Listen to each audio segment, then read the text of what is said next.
आरती तुकारामा स्वामी सद्गुरु धामा सच्चिदानंद मूर्ती पाय दाखवी आम्हा राघवे सागरात पाषाण तारिले तैसे तुकोबाचे अभंग रक्षिले तुकिता तुलनेशी ब्रह्म तुकासी आले मनोनी रामेश्वरे चरणी मस्तक ठेविले।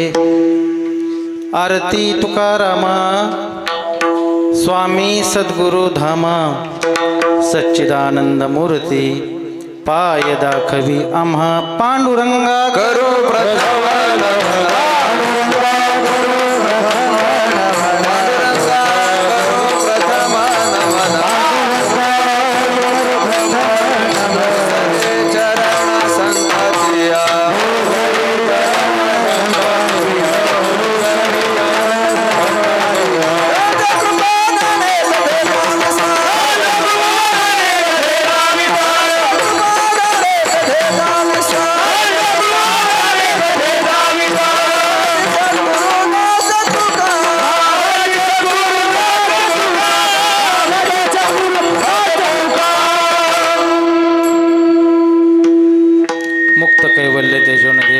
श्री ज्ञानोबराय जगद्गुरु श्री संत तुकोबाराय आदि करून सर्व संतांच्या चरणी नतमस्तक होऊन मायबाप श्रोत्यांना अभिवादन करून या कीर्तन निरूपणासाठी गायला गेलेला अभंग जगद्गुरु महाराजांचे निश्चम भक्त रामेश्वर भट्ट शास्त्री यांनी महाराजांची केलेली ही आरती आज आपला मागणीचा दिवस आहे। गेली 7 दिवसापासून आपण गाथा पारायणामध्ये प्रवृत्त आहोत। श्रीमद भागवत कथा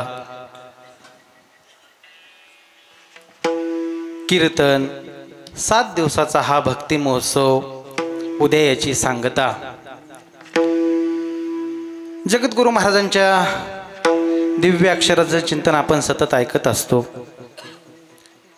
पण या वेळेस महाराजांची स्तुती अर्थात रामेश्वर भट्टांनी केली ती आरतीच्या रूपानं आपण त्याचं चिंतन करणार आहोत। विठ्ठल विठ्ठल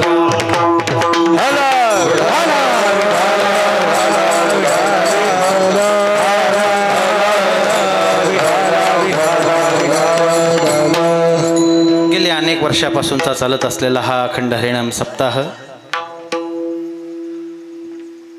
आज या सेवेमध्ये प्रवृत्त होत असताना ज्यांच्या योगे आपलं दर्शन घडते, ज्यांच्यामुळं पायवाट झाली पिंपळगावला, ते परमादरणीय श्रद्धेय भागवताचार्य शिवाजी महाराजांच्यामुळं इथं सर्व या मंडळींचा परिचय झाला। आमच्यावरती पुत्रवत प्रेम करणारी मंडळी या ठिकाणी आहेत। परम आदरणीय श्रद्धेय आदरणीय प्रभू महाराज, आदरणीय नागनाथ महाराज, आदरणीय आमच्यावरती सर्वच साधकांवरती ज्यांचं पितृवत प्रेम आहे ते आदरणीय गणेश भाऊ, आज ज्यांचं या कार्यक्रमासाठीचं सौजन्य आहे ते दिलीपरावजी, म्हणजे आजच्या कीर्तनापुरतं, आणि ज्यांच्यामुळं या सर्वांचा योग ज्यांच्यामुळं जुळून आला ते परम आदरणीय श्रद्धेय, ज्यांच्याकडे बघून आमच्या परमार्थाची सुरुवात झाली ते आदरणीय माणिक महाराज, आपलेच या भूमिपुत्र आहेत। आपण सर्वच मंडळी या ठिकाणी, आमचे आसाराम महाराज आहेत, काष्टगावकर महाराज आहेत, आपण सर्वच मंडळी, आणि आता आपण ती जुगलबंदी अनुभवली। असं वाटलं की IPLची मॅच चालू आहे आणि एका बाजूने रोहित शर्मा बॅटिंग करतो आणि एका बाजूने कोण, विराट कोहली, अशी यांची जुगलबंदी आपण अनुभवली। तुकड्यांचा पाऊस, मुकड्यांचा पाऊस, लग्ग्यांचा पाऊस सर्व अनुभवायला मिळालं। परमपूज्य सद्गुरू भीमसेन महाराजांचं एक वाक्य असायचं, महाराज म्हणायचे, पखवाज फार लोकांना कळत नाही, फार कमी लोक त्या पखवाजाचे जाणते आहेत, पण आता मात्र पखवाजाचे भोगते झालेले आहेत लोक। त्याचं कारण आहे की पखवाज फार पुढं गेला आहे। आता सर्वसामान्यांना देखील असं वाटतं की ही जुगलबंदी ऐकायला मिळायला पाहिजे, चालीमध्ये काहीतरी थोडा पखवाज वाजला पाहिजे, प्रत्येकाला आता असं वाटतंय। म्हणजे आत्ता प्रत्येकाच्या हृदयामध्ये पखवाज विराजमान झालेला आहे आणि त्याचं श्रेय या सर्वच मंडळीला द्यावं लागतं की जे अविरत प्रयत्न करतायत त्याच्यासाठी। ही मंडळी आहेच, आणि विशेष करून ज्यांची या ठिकाणी श्रीमद भागवत कथा आहे, ज्यांच्या मुखारविंदातून आपण श्रीमद भागवत कथेचं रसपान केलेलं आहे, ते परम आदरणीय श्रद्धेय इटोलीकर महाराज आहेत। महाराज श्रवणासाठी आहेत असं मी म्हणणार नाही, आपल्या कीर्तनाला आशीर्वाद देण्यासाठी महाराज आहेत अशी माझी धारणा आहे। विठ्ठल विठ्ठल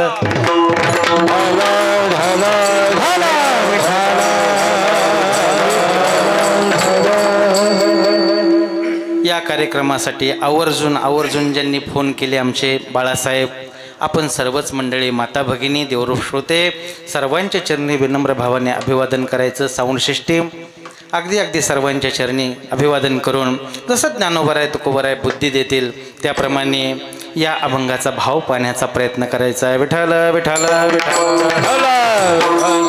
आपण परमार्थामध्ये प्रवृत्त झालेलो आहोत। आपला परमार्थ चालू झाला, काहींचा 40 वर्षाचा परमार्थ झाला, काहीचा 60 वर्षाचा परमार्थ झाला, काहीचा 70 वर्षाचा झाला।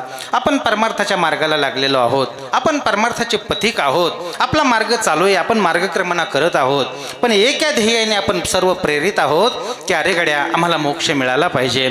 जोपर्यंत मोक्ष मिळत नाही तोपर्यंत या परमार्थाची इति कर्तव्यता नाही, म्हणून आपण रात्रंदिवस झपटल्यासारखा परमार्थ करतोय। कोण काय इच्छेने करीत असेल द्या सोडून, पण आपल्या सर्वांच्या मनामध्ये एकच आकांक्षा आहे, एकच इच्छा आहे, कुठली? आम्हाला मोक्ष मिळाला पाहिजे, आमचा अंतकाळ चांगला झाला पाहिजे। आम्ही या संसारामध्ये आलेलो आहोत, आमचा अंतकाळ शेवट गोड झाला पाहिजे, शेवट भला झाला पाहिजे। जोपर्यंत आम्हाला देखील महाराजांसारखं असं बोलता येणार नाही, शेवट तो भला माझा बहु गोड झाला, तोपर्यंत आमच्या परमार्थाची पूर्ती नाही। आम्ही परमार्थ करतोय, आम्ही आमच्या संसारातला अमूल्य वेळ देऊन या परमार्थामध्ये प्रवृत्त झालेलो आहोत। सर्वात महत्त्वाची गोष्ट एक आहे की आम्हाला देवाचं दर्शन तरी झालं पाहिजे, आम्हाला जगद्गुरू महाराजांचा साक्षात्कार झाला पाहिजे, ज्ञानोबरायांचं कधीतरी स्वप्नामध्ये दर्शन झालं पाहिजे, कधीतरी त्या देवाचा अंगसंग झाला पाहिजे। याच्यासाठी म्हणून आपण परमार्थ करतोय। सांगा मला तुम्ही, आपण नावासाठी परमार्थ करतोय का? बोला नाही करत. कशासाठी नाही, नाव कुठपर्यंत आहे? नावासाठी आपण परमार्थ करत नाहीत. लौकिकापुरती नव्हे माझी सेवा, अनन्य केशवा दास तुझा. अनन्यतेने आपण परमार्थ करतोय. तो कशासाठी? की देवाचा साक्षात्कार व्हावा, त्याची भेट व्हावी. त्याच्यासाठी तर रात्रंदिवस आपण तळमळ करतोय ना. रात्रंदिवस त्याच्या भेटीसाठी तर आपले प्रयत्न चाललेले आहेत ना. मग त्या देवाला करुणेनं आळवायचं. अर्थात जोपर्यंत आपण त्या देवाला करुणेनं आळवत नाहीत तोपर्यंत तो देव आपल्यावरती कृपा करणार नाही. बघा ना, आपण आपल्या देवाने आपल्यावरती कृपा करावी याच्यासाठी आपण गाथेचं वाचन करतो, याच्यासाठी आपण ज्ञानेश्वरीचं वाचन करतो. आणि विशेष करून खरं तर हे पिंपळगावकर मंडळींचं म्हणजे कौतुकच करायला पाहिजे. आळंदीत येऊन ज्ञानेश्वरीचं पारायण करतायत. किती वर्षे झाले त्या पारायणाला? 27 वर्षे पारायणाला झाले. आणि इथं वार्षिक गाथा पारायण करतो आपण, बरोबर आहे ना. गाथा पारायण म्हणजे श्वास आणि प्रश्वास आम्ही दोन्हीला विसरायला तयार नाहीत. ज्ञानोबरायांची ज्ञानेश्वरी म्हणजे काय तर ते ज्ञानोबरायांचं हृदय, आणि गाथा म्हणजे जगद्गुरू महाराजांचं हृदय. महाराज आपल्यातून अर्थात वैकुंठाला गेले, वैकुंठ गमन महाराजांचं झालं, पण महाराजांनी आपल्यासाठी काय दिलं तर महाराजांनी आपल्यासाठी त्यांचं हृदय दिलं. हृदय, गाथा म्हणजे हृदय. आपण त्या नुसतं गाथेचं पुस्तकाचं वाचन करत नाहीत आपण, तर तो पंचम वेद म्हणून सांगितलेला आहे. पंचम वेद कशाला? रामेश्वर भट्टांनीच त्याचं वर्णन केलेलं आहे. चहुवेदाचे केले विवरण, अर्थही गहन करून या. त्या चहुवेदाचं विवरण म्हणजे गाथा. गाथा काय करतो? गाथा आपल्याला मोक्ष देणार आहे. गाथा काय करतो? परमार्थ मार्गामध्ये प्रवृत्त करतो. गाथा काय करतो? आपल्याला नीट वाटेला लावतो. गाथा काय करतो? अहो, जे चुकलेले, दमलेले, भागलेले, आशाला आपला शेवट कसा करायचा हे गाथा शिकवतो. म्हणून या गाथेचं पारायण आपल्या अंतःकरणामध्ये देवभेटीची तळमळे, ती तळमळ आपली दुसरं कोणीही शमवणार नाही. त्याच्यासाठी आपल्याला काय करणं गरजेचं आहे? त्याच्यासाठी आपल्याला गाथेचं वाचन करणं गरजेचं आहे. गाथा ही सामान्य गाथा नाही, सामान्य पुस्तक नाही. वेदाचा अर्थ म्हणून त्याच्यामध्ये भरलेला आहे, त्याच्यामध्ये साठवलेला आहे. सर्वसामान्य पथिक ज्या वेळेस अंधाऱ्या रात्रीमध्ये चाचपडतोय त्यावेळेस खऱ्या अर्थाने दीपस्तंभाचं कार्य गाथा करतोय. विठाल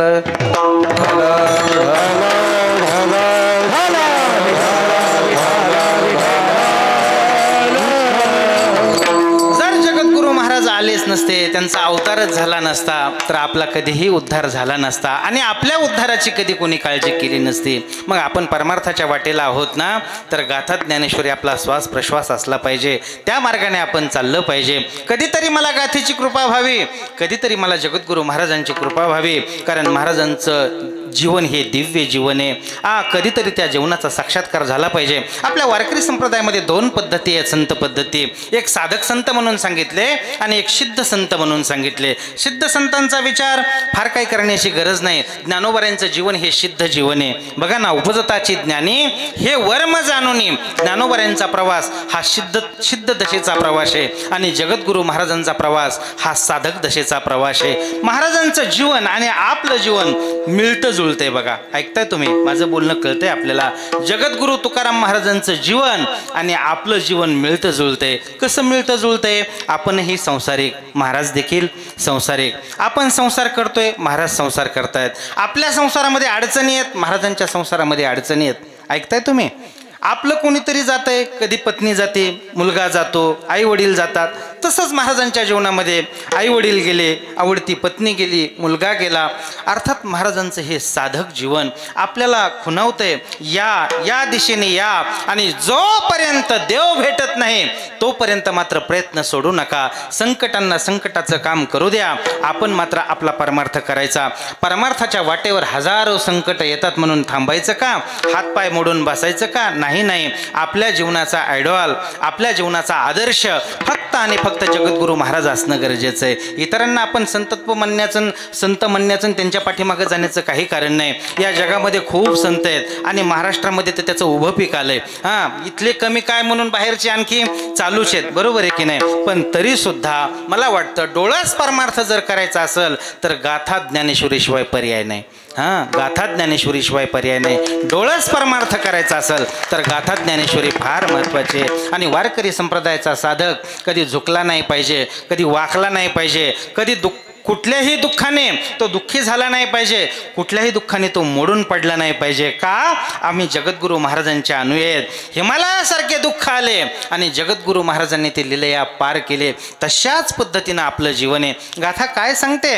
गाथा सगुण रूपाचं दर्शन देते, गाथा प्रतिमेचं दर्शन देते, गाथा काय करते? विश्वरूपाचं गाथा दर्शन देते, आणखी ब्रह्मरूपाचं गाथा दर्शन देते. अहो गाथेमध्ये सर्वचे गाथा स्वतःप्रमाणे ज्या वेळेस आपण वेद म्हणतो, गाथेला वेदाची उपमा देतो. वेद हा दुसऱ्या प्रमाणांचा कधी किंकर नाही, स्वतःच प्रमाण. वेद हा स्वतः प्रमाणित आहे, तसं गाथा ही स्वतः प्रमाणित आहे. गाथेचे अभंग सिद्ध करताना इतर अभंगाचा किंवा इतर अन्य ग्रंथाचा त्याला पुरावा देण्याची गरज नाही. का देण्याची गरज नाही? कारण गाथा आपण जर वेद मानत असू तर गाथा ही स्वतःप्रमाणे, आणि स्वतःप्रमाण जर असेल तर त्याला दुसऱ्याच्या प्रमाणाची गरज नाही. गाथा दुसऱ्याच्या प्रमाणाची कधी किंकर नाही. ज्या गाथेसाठी आपण अभ्यासक म्हणा, उपासक म्हणा, काय असेल तर म्हणा, जगद्गुरू महाराजांचा जो प्रवास झाला त्या दिशेने जर आपण प्रवास केला तर नक्की आपल्याला देव जवळ आहे, देव भेटणार आहे. मग त्याच्यासाठीचे रात्रंदिवस प्रयत्न करणं गरजेचं आहे. काय सांगितलं गाथेने? सुरुवातीच्या काळामध्ये महाराजांनी आपले दुःख विदित केले. बघा ना, 2 टप्पे पडतात. एक प्रारंभीचा टप्पा आहे, त्याच्यामध्ये महाराजांचं प्रारंभीचं जीवन आहे, आणि एक दुसरा टप्पा आहे, तो महाराजांचं महाराजपणे त्याच्यामध्ये. ऐकताय? पहिला सामान्य टप्पा. त्या सामान्य टप्प्यामध्ये महाराज बोलत गेले. काय बोलत गेले? महाराजांनी सांगितलं, आम्हा घरी भूत बाधा, इथपर्यंत महाराज बोलले. देवाला सांगू लागले, देवा अरे कितीही पिढा तुझ्या भक्तीला लागल्याच्या नंतर संसाराला सामोरं जात असताना किती कष्ट पडतात, किती दुःख होतं. महाराज बोलतायत बरं, देवाशी संवाद साधतायत. आणखी देवाची भेट झालेली नाही, पण देवाशी नित्य संवाद महाराजांचा चालू आहे. रोज बोलणं चालू आहे, देवा तू कधी भेटशील? आणि आपल्याही जीवनात असंच झालं पाहिजे. आपण जगाशी संवाद करतोय पण देवाशी संवाद करायला तयार नाहीत. ऐकताय माझं बोलणं? ऐकताय ना? लक्षात येतंय आपल्या? बघा, आपणही देवाशी नित्य बोलायचं. काय बोलायचं? देवा या जगात तुझ्याशिवाय आमचं कोणी नाही, असं नित्य बोलायचं. मला वाटतं जरा आमचं हे थोडं लांब वाटतंय, बरोबर आहे की नाही? देवा तुझ्याशिवाय या जगात माझं कोणी नाही, असं रोज बोलायचं. तुम्ही म्हणता महाराज किती अभद्र भाव आहे हा ना, देवा तुझ्याशिवाय या जगामध्ये आमचं कोणीच नाही असं म्हणायचं. कारण आमचा तर वाडा भरलेला आहे, भावकीचे गावोच्या गावं आहेत आमचे, आणि तरीसुद्धा माझं कोणी नाही असं कसं बोलायचं? खरं सांगू का, हे लोक कुठपर्यंत आहेत? जोपर्यंत आपल्याकडं वित्त आहे, जोपर्यंत आपल्याकडं पैसा आहे, धन आहे, तोपर्यंतच ही मंडळी आहेत. एकदा का आपल्याजवळचं धन संपलं की ही मंडळी मात्र आपल्याजवळ यायला देखील तयार नसतात.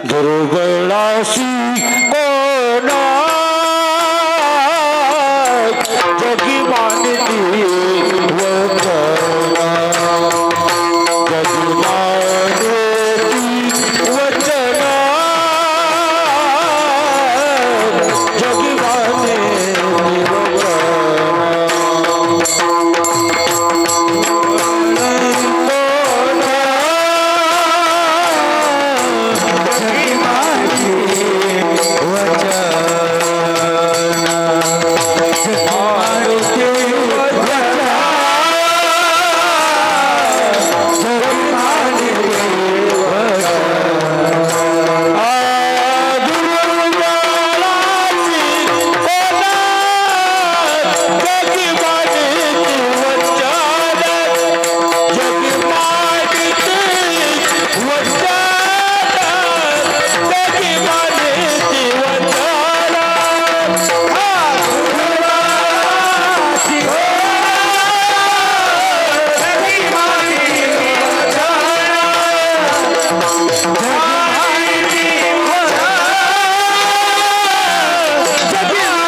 जगी मानिती वचन.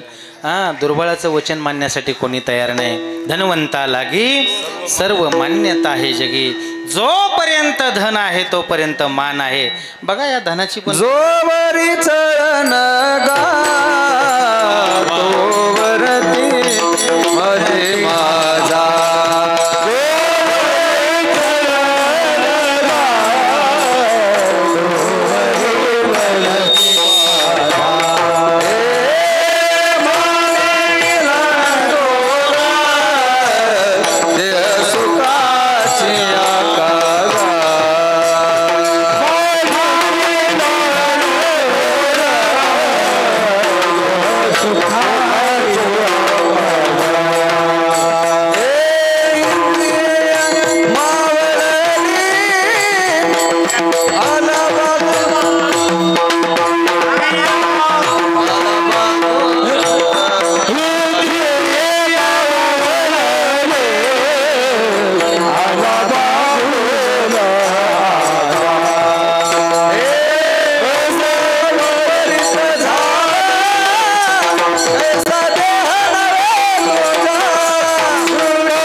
जोपर्यंत आहे तोपर्यंत सर्व मानतात. ज्या दिवशी आपल्या जवळचं धन जाईल, ज्या दिवशी आबा माझा मुद्दा चालला होता, मान हा सहज नाही, धनासोबतच मान आहे. ज्या वेळेस धन आहे तोपर्यंतच मान. दिल का साथ नहीं कोई कोई, दिल का साथ नहीं कोई कोई, दिल का साथ नहीं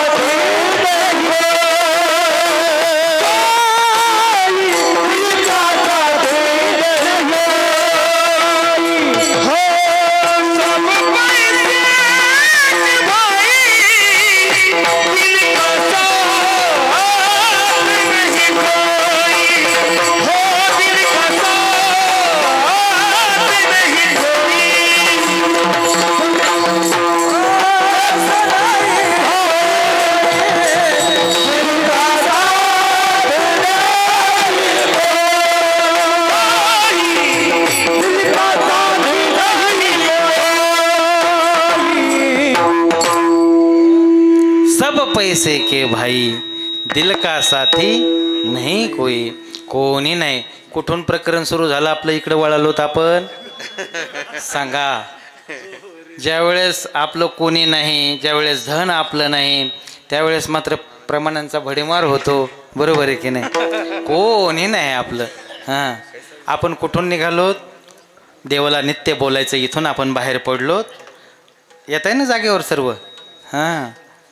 आणि मग ज्या वेळेस त्या देवाशी आपण बोलतोय, प्रार्थना करतोय, आपल्या डोळ्यामध्ये धारा लागल्या पाहिजेत. अरे देवा, तुझ्याशिवाय या जगात माझं कोणी नाही. माझा तारणहार तू ये, माझा शेवट भला करणारा तू ये. मी परमार्थामध्ये अट्टहास करतोय. आणि गाथा आपल्याला हेच शिकवते, हेच गाथा शिकवते. जगद्गुरू महाराजांचं जीवन तुलनात्मकदृष्ट्या विचार जर केला तर महाराज सर्वश्रेष्ठ आहेत. महाराजांच्या आणि अन्य लोकांची तुलना बऱ्याच वेळा जगद्गुरू महाराजांची आणि जगद्गुरू शंकराचार्यांची तुलना केली जाते. तुलना याच्यासाठी करायची, एकाला कमी लेखायचं आणि एकाला उच्च असं नाही. तुलना कशासाठी? की जे प्रतिपाद्य विषय आहे त्याची उंची कळावी, याच्यासाठी मात्र तुलना करावी लागते. आणि जगद्गुरू महाराजांचं जीवन आणि शंकराचार्यांचं जीवन, ज्या वेळेस आपण या दोन जगद्गुरूंची तुलना करतो ना, तर जगद्गुरू तुकाराम महाराजांचं जीवन शंकराचार्यांपेक्षा काकणभर श्रेष्ठ ठरतं. त्याचं कारण शंकराचार्यांचं जीवन प्रत्यक्ष भगवान शंकराचा अवतार म्हणून संबोधलेलं आहे. प्रत्यक्ष भगवान शंकराचार्य आहेत. त्यांचं जीवन पण 8 वर्षामध्ये त्यांनी 4 वेदाचं अध्ययन केलं. 12 वर्षामध्ये 6 शास्त्र, त्याच्यानंतर प्रस्थानत्रयीवर भाष्य 16व्या वर्षी आणि 32व्या वर्षी शांत झाले. काय मोठ्या लोकांचं एक विशेष असतं बघा, ते काम घेऊन येतात आणि काम झालं की उभ्या पावली निघून जातात. हे कोणाचं झालं? विशेष लोकांचं. आणि आपलं मुळात आपण इथं येतो तर आपल्याला कामच नसतं काय, आणि आलोत काहीतरी काम करण्याचं समजा आशा अंतकरणामध्ये उत्पन्न झाली तर काय काम करायचं आहे याच्यासाठी आयुष्य निघून जातं, पण काम हाताला येत नाही. आयुष्य निघून जातं की नाही माणसाचं? नाना साधनाच्या केल्या खटपटा, हे करू का ते करू, ते करू का ते करू. अहो, अंत समय येतो तरी सुद्धा साधन हाताशी लागत नाही आपल्या. आपण सर्वसामान्य आहोत. मोठी माणसं काम घेऊन येतात आणि काम झालं की उभ्या पावली निघून जातात. परमपूज्य सद्गुरू विठ्ठल महाराज घुले बाबांचं एक वाक्य असायचं, मोठी माणसं त्यालाच म्हणतात, काम झालं की ते निघून जातात, आणि जे काम झालं तरी घोटमुळत बसतात ते सामान्य माणसं. या ठिकाणी बरं लोक विचारतात बघा, का हो म्हटले तुमच्या गावातले ते आहेत का आणखी पाठीमाग असं नाही का 100 वर्ष पार केले, जाण्याच्या तयारीत होते, बाजावून खाली घेतलं परत वर ठेवलं, आहेत का? नाही म्हटले आता ठणठणीत येत. म्हणजे बघा हा विचार कसा आहे. तुम्हाला एक गोष्ट सांगू का, फार महत्त्वाचं वाक्य, हिंदी वाक्य, जिंदगी लंबी नाही बडी होनी चाहिए. फारच लांब लचक जगला काही अर्थ नाही. आणि मोठी माणसं लांब लचक जगत नाहीत कधी. बघा तुम्ही, जगद्गुरू तुकोबाराय 42 वर्ष, ज्ञानोबाराय 22 वर्ष, स्वामी विवेकानंद 39 वर्ष. ही मोठी माणसं, शंकराचार्य 32 वर्ष मोठी माणसं काम घेऊन येतात आणि काम झालं की उभ्या पावली निघून जातात. शंकराचार्यांचं तेच जीवन. 32व्या वर्षी शंकराचार्य शांत झाले. पण हे सर्व शंकराचार्यांनी मिळवलं ते साधनेतून मिळवलं आणि जगद्गुरू महाराजांनी जे मिळवलं ते प्रसादातून मिळवलं. प्रसाद फार महत्त्वाचा आहे. तो कोणाचा प्रसाद? फक्त आणि फक्त माझ्या पांडुरंगाचा प्रसाद. अनन्यता गाथा काय शिकवते आपल्याला? अनन्य भक्तीचा उद्घोष गाथा शिकवते. अनन्यतेशिवाय आपल्याला परमार्थामधलं सूत्र सापडणार नाही. अनन्यता फार महत्त्वाची. आणि जोपर्यंत आपण अनन्य होत नाहीत तोपर्यंत आपल्या परमार्थाची दिशा ठरत नाही. परमार्थ दिशाहीन होतो आपण जर अनन्य नसो तर. गाथेमध्ये पावला पावलाला जाग केले. जोपर्यंत तुम्ही अनन्य भक्ती करत, अनन्य म्हणजे काय? त्या एका विठ्ठला वाचून मला दुसराही कुठला देव मान्य नाही, याला म्हणायचं अनन्यता. विठ्ठल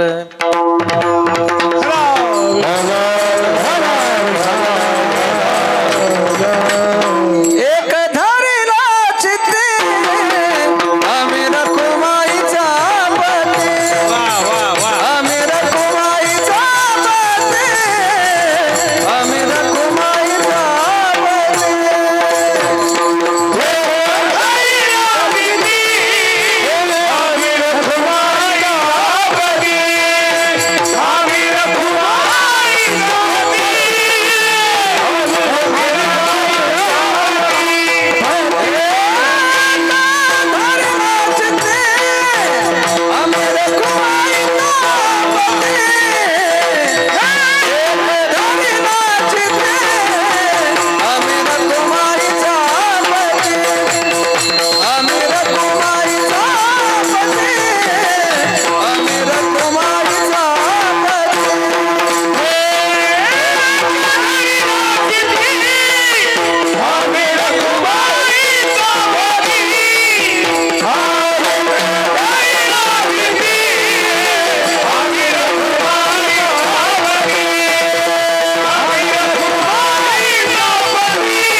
चित्ती आम्ही रखुमाईचा पती, दुसरा देव आम्हाला मान्य नाही.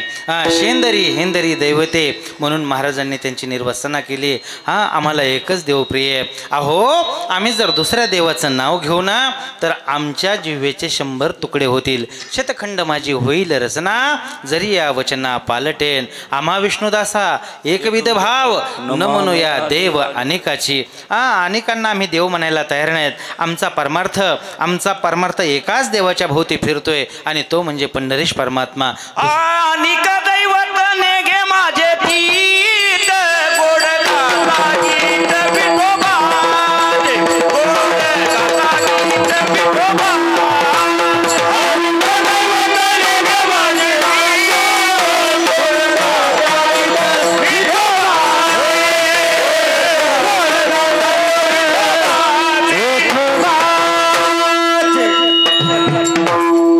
इथं सर्व MD आहेत आणि मधून मधून आयुर्वेदाचार्य पण ऑपरेशन करतात. चांगली गोष्ट आहे. इथं कोणीच साधं नाही, सर्व असे परिपक्व माणसं आहेत. बरोबर आहे की नाही? काय प्रमाण दिलं आपण? अनेक दैवत नेघे माझे चित्त. बस दुसऱ्या दैवताला मानण्याचं काही कारण नाही. आमच्या अंतःकरणामध्ये दुसरं दैवत येऊ शकत नाही. आम्ही त्या दिशेने आमचा प्रवास चालू आहे. आम्ही त्या दिशेने परमार्थ करतोय. खरं सांगू का, आपण ज्या दिवशी भक्तीला लागतोय ना, आपल्या अंतःकरणामध्ये अनन्यता फार महत्त्वाची आहे. अनन्यता सामान्य गोष्ट नाही. फक्त एकच भाव त्या ठिकाणी जागृत ठेवायचा की तुझ्याशिवाय माझं कोणी नाही. भक्तिशास्त्र बोलतं बघा, तदी येता तोदी येता मधी येता देवा, या जगामध्ये तुझ्याशिवाय माझं कोणी नाही. या जगामध्ये हे विश्व त्वा निर्मिलेलं आहे आणि तू माझा आहे. ही सततची भावना ज्यावेळेस आपण देवाला बोलू ना त्यावेळेस खऱ्या अर्थाने आपली अनन्यता सिद्ध होईल. अनन्यता फार महत्त्वाची सांगितली. कशा कशाची अनन्यता? गाथेने अधोरेखित केलेली अनन्यता, तीर्थाची अनन्यता, क्षेत्राची अनन्यता, देवतेची अनन्यता. दुसऱ्या देवाला शरण जाऊ नका, दुसऱ्या तीर्थाला जाऊ नका, दुसऱ्या क्षेत्राला जाऊ नका.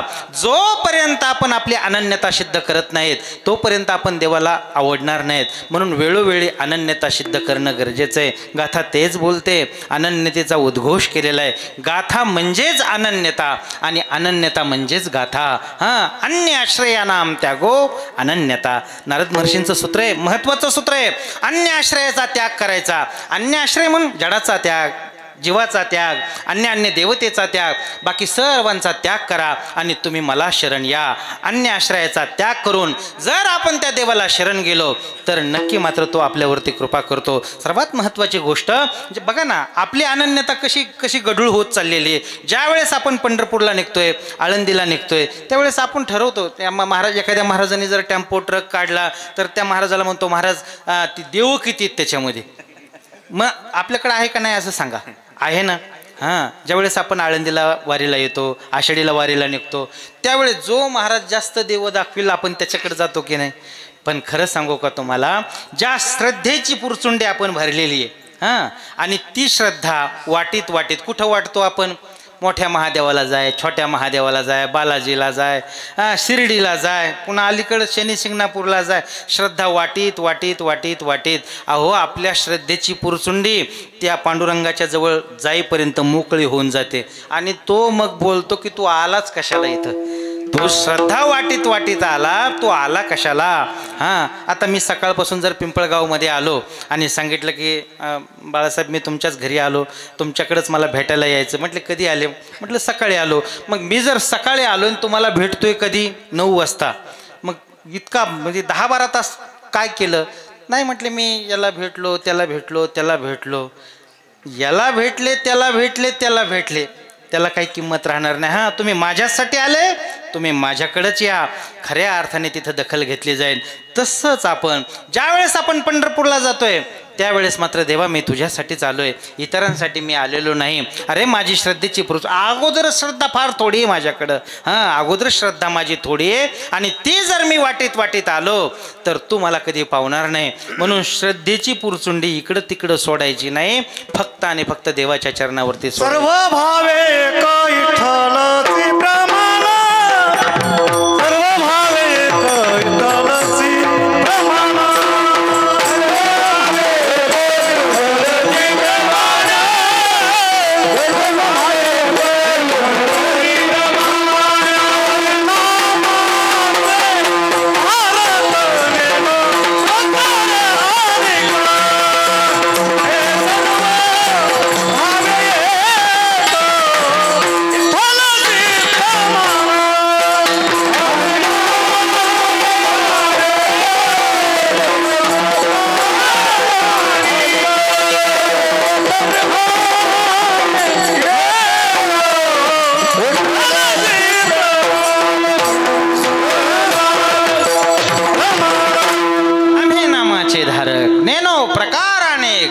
सर्व भावे एक विठ्ठलचे प्रमाण. हां, नामाच्या बद्दलची अनन्यता आहे. दुसरं नाम आम्हाला माहीत नाही. एक गाऊ आम्ही आणि का पे काम नाही. आता आमचा जो प्रवास चाललाय फक्त एका विठ्ठलाच्या दिशेने चाललाय. मला इतका विस्तार करण्याचं एकच कारण आहे की अनन्यता महाराजांनी सिद्ध केली. अनन्यता सिद्ध होणं गरजेचं आहे. जोपर्यंत आपली अनन्यता सिद्ध होत नाही ना तोपर्यंत आपण परमार्थाच्या पथापासून फार दूर आहोत असा त्याचा अर्थ होतो. मग वेळोवेळी देवाशी संवाद, वेळोवेळी देवाशी बोलणं, तीर्थाची अनन्यता, क्षेत्राची अनन्यता. सांगू तुम्हाला आणखी हां, देवतेची अनन्यता. सर्वात महत्त्वाची गोष्ट तीर्थ. दुसरं तीर्थ आम्हाला कुठलंही मान्य नाही. आमच्यासाठी एकच तीर्थ आहे आणि ते म्हणजे चंद्रभागा. उदंड पाहिले, अनेक तीर्थ पाहिले आम्ही, पण आमच्यासाठी कुठलं तीर्थ श्रेष्ठ आहे? फक्त आणि फक्त चंद्रभागा.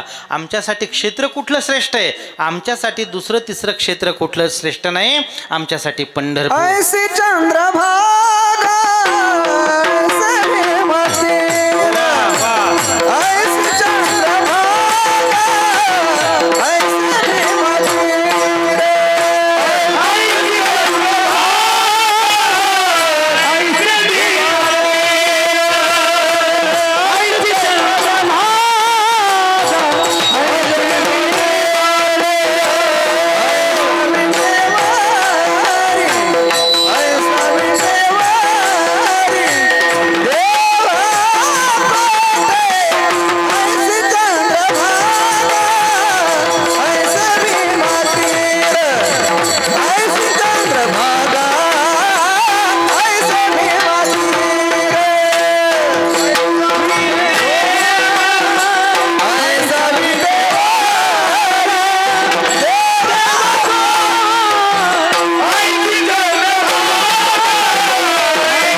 चंद्रभागा ऐसे भीमातीर ऐसा विटेवर हां देव कोठे कुठंच नाही हा गाथेने उद्घोष केलेला आहे. आणि गाथा आपल्याला अधोरेखित करते, आपल्या सर्व साधकांना गाथा आधार देते. चला इतर बाकीचे मार्ग आता सोडून द्या आणि फक्त देवाकडे जाण्याचा हा प्रशस्त मार्ग आहे. मोडून या वाटा सूक्ष्म दुस्तर केला राज्यभार चाले ऐसा. आता इतका प्रशस्त मार्ग केलेला आहे, दुसऱ्या खाच खळग्याने जाण्याची गरज नाही. वारकरी संप्रदायाने ह्या काय अनन्यता सिद्ध केलेला आहे. याच मार्गाने आपल्याला जायचं आहे. आणि महाराजांनी जागोजागी बोलून दाखवलं. बघा ना, सर्वसामान्य परिस्थिती महाराजांची, सर्वसामान्य परिस्थिती. 8 पिढ्यापासूनचा परमार्थ चालू, पण त्या परंपरेचा कधी अभिनिवेश धरला नाही. हां, माझ्या आजोबापासून माझ्या 8 पिढ्यापासून ज्या परंपरा आहे, वास्तविक पाहता महाराजांची तीच भाषा आहे. महाराजांनी सांगितलं की तुम्ही या जोखड्यातून मुक्त व्हा. कुठल्या? जे परंपरेनं आलेलं आहे, परंपरेचं सर्वच मान्य नाही. हां, परंपरेचं सर्वच मान्य नाही. आणि सर्वच जर परंपरेचं मान्य असतं तर त्याचा महाराजांनी स्वीकार करायला सांगितला असता. पण महाराजांनी सांगितलं, ठोक सांगितलं, संताचे ते आप्त नव्हती संत. मग परंपरा लावताय कुठं? जी परंपरा फार मोठी आहे त्याच्यासाठी आम्ही सदैव नतमस्तक आहोत. पण ज्यांची कुठलीही सेवा नाही, ज्यांचा कुठलाही अधिकार नाही, आणि परंपरेनं लगेच मालक आणि परंपरेनं लगेच आपण त्यांचे दास, असंच होतं की नाही? बघा ना, फड परंपरेमध्ये फार चालतं आहे. वारकरी संप्रदायामध्ये ज्या काही फड परंपरा आहेत, तुमचे आजोबा आमच्या दिंडीमध्ये पताका घेऊन असायचे, तुमचे पंजोबा आमच्या दिंडीमध्ये पताका घेऊन असायचे. मग तीच पताका तुम्ही आता वागवायची. आजोबांनी पताका वागवली, पंजोबांनी वागवली, बापांनी वागवली. आता मुलगा म्हणजे बाप गेला, आता मुलाला येऊन सांगतात की बाबा ही पताका आता तुम्हाला वागवणं गरजेचं आहे. कुठपर्यंत? अरे कीर्तन करण्याचा त्यांना अधिकार आहे, ते चांगल्या प्रकारे तुमच्यापेक्षाही चांगलं ते कीर्तन करू शकतात. मग परंपरेचे नाहीत म्हणून त्यांना डावलताय आणि त्यांच्या हातामध्ये पताका देताय, हे बरं नाही, बरं नाही. महाराजांनी या सर्व गोष्टी मोडीत काढल्या. आणि या सर्व गोष्टी मोडीत काढत असताना महाराजांना त्रास झाला. कुठला त्रास झाला? बोलू लागले. ज्या वेळेस महाराजांनी सांगितलं वेदाचा तो अर्थ आम्हासीचा ठावा, एराने वाहवा भार माथा, त्यावेळेस मात्र वेद अभिमानी होते, त्यांचं मस्तक खवळलं आणि त्यांनी महाराजांना जाब विचारायला सुरुवात केली. अरे तू सर्वसामान्य समाजामध्ये आणि तू आम्हाला शिष्य करून घेतोय, तू उपदेश करतोय काय? वेदाचा अर्थ आम्हाशीच ठावा असं म्हणतोय काय? आणि त्यावेळेस मात्र टोकाचा विरोध झाला. तो टोकाचा विरोध महाराजांनी सहन केला. किती विरोध झाला. कोपला पाटील गावीचे हे लोक, आता मज भीक कोण घाली. हा सामान्य प्रवास नाही, बरं, सामान्य प्रवास नाही. जगाचे बोलणे खाल्ले. रात्रंदिवस लोक अपमानित करीत होते. घरातले लोक अपमानित करायचे, बाहेरचे लोक अपमानित करायचे. परमार्थ करत असताना काही लोकांनी मत मांडायला सुरुवात केली. तो कोबा तुम्ही परमार्थ करू नका. अरे ज्या वेळेस तुम्ही लोकांना उपदेश करताय त्यावेळेस मात्र तुम्ही गुरु केलाय का? तुम्ही शास्त्र अध्ययन केलं का? असं विचारणारे लोक होते. आणि त्या लोकांना मानणारे देखील लोक होते. ऐकताय तुम्ही? जगद्गुरु महाराजांना सांगितलं लोकांनी, तुम्ही गुरु केलाय का? त्यावेळेस महाराजांनी सांगितलं की नाही बाबा, आणखी मला तो साक्षात्कार झाला नाही. आणि मग महाराजांनी साधना केली. कुठं साधना? महाराज गेले भंडाऱ्यावरती साधनेला, महाराज गेले घोडेश्वरावरती साधनेला, त्याच्यानंतर भामचंद्रावरती साधना केली महाराजांनी. इतकी मोठी साधना केली. आपण कधी आता आळंदीला तरी येत आहे, वार्षिक येत आहे, कधी तुम्ही देहूला येत आहे, नित्यदर्शन आहेच आहे. पण सर्वात महत्त्वाची गोष्ट, कधीतरी आले की त्या भामचंद्रावरती जा. आणि भामचंद्रावर गेल्याच्या नंतर तिथं कोरलेला अभंग आहे बघा. भामगिरी पठारी वस्ती जाण केली, वृत्ती स्थिरावली परब्रह्मी, सर्प विंचू येऊन अंगाशी झोंबले, पिडूजे लागले सकळीक, कर्पुरी दीपकी तैसा पै निमाला, तैसा देह झाला तुका म्हणे. अशी अवस्था 15 दिवसा माझी साक्षात्कार झाला. 15 दिवस महाराजांनी ती साधना केली आणि साक्षात्कार झाला. प्रत्यक्ष देव भेटला. काय त्या देवाचं स्वरूप महाराज बोलतायत ना, पांडुरंगी सत्य केला अनुग्रह, निरसो निसंदेह बुद्धिभेद, जीव शिवा शेज रचिली आनंदे, अवटाये पदे आरोहण, निज निज रूपी निजविला तुका, अनहत बालका हल्लरुगाशी. आत्ता महाराजांच्या डोक्यावरती मस्तकावरती हात दिला. माझ्या विठोबाचा कैसा, माझ्या विठोबाचा कैसा प्रेम भाव, माझ्या विठोबाचा कैसा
माझ्या विठोबाचा कैसा प्रेमभाव, आपणची देव होय गुरु.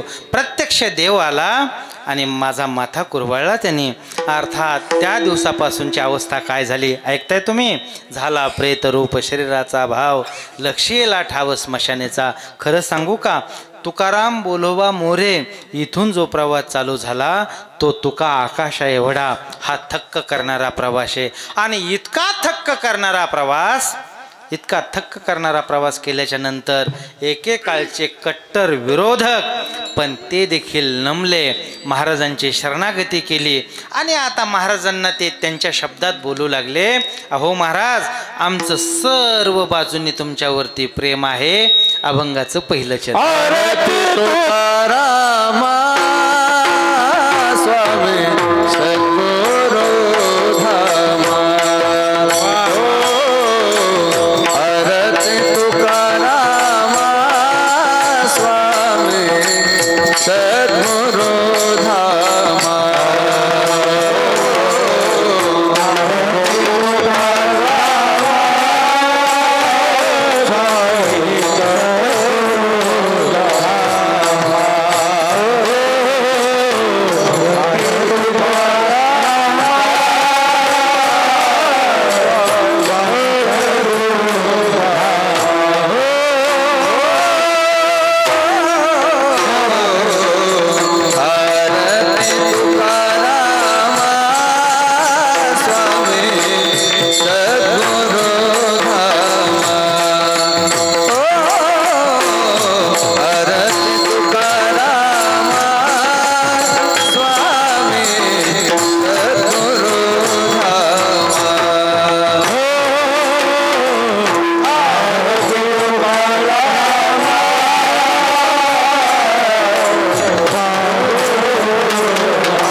आरती तुकारामा स्वामी सद्गुरु धामा.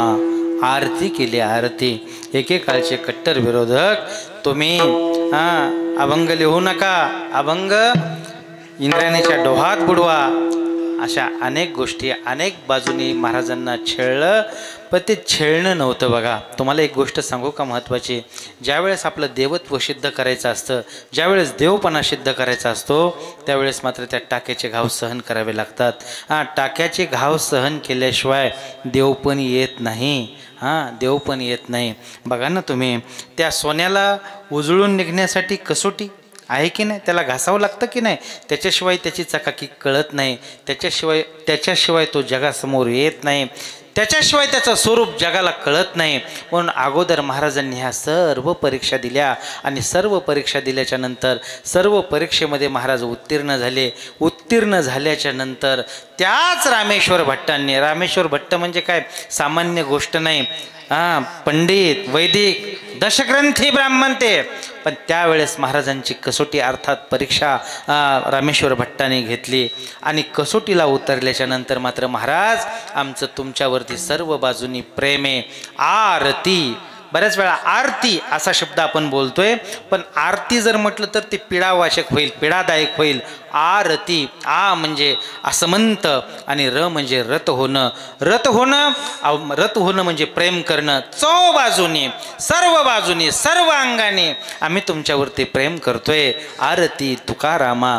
आरती होणं इतकं सोपं नाही. कोण कोणाची आरती करते, कोण कशाला आरती करेल कोणाची, सांगा ना तुम्ही मला. अहो आयुष्याचे आयुष्य जातात, माणसं चांगलं बोलायला तयार नाहीत. तर आरती आणि आमचं प्रेम आहे असं दाखवणारे माणसं नाहीत. या जगाचा या भारतभूमीचा असा नेमच आहे बघा.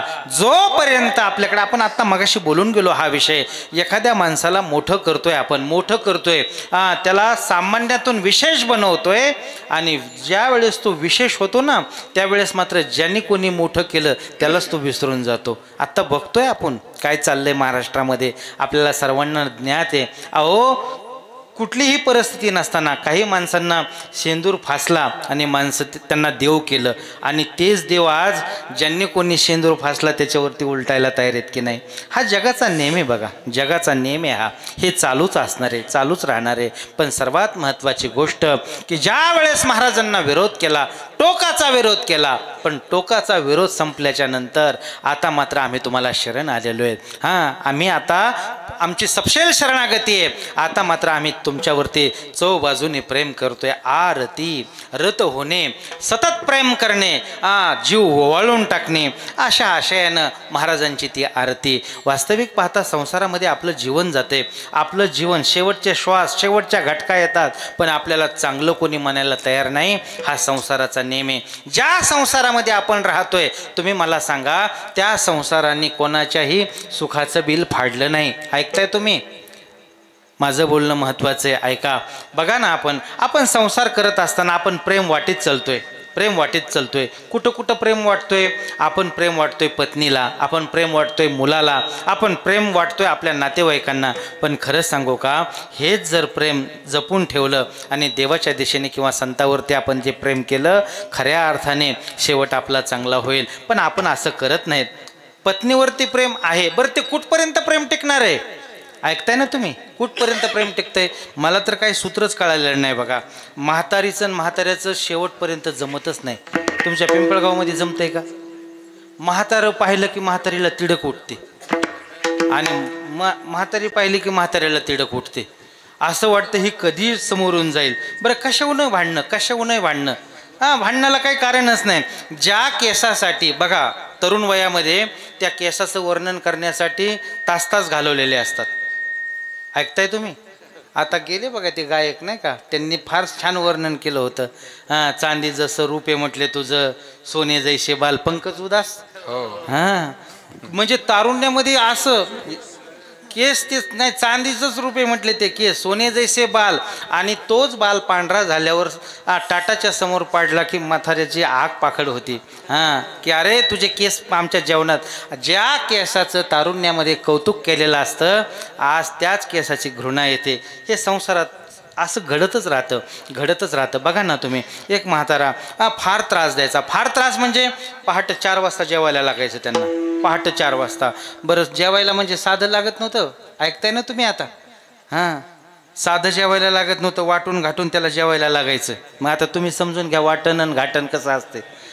4 वाजता त्याला जेवायला लागायचं. पण त्रास, सून बोलत असली त्याच्यामध्ये डोकं घालणार, मुलगा बोलत असला त्याच्यामध्ये डोकं घालणार, काही घरातले लोक बोलत असले त्याच्यामध्ये.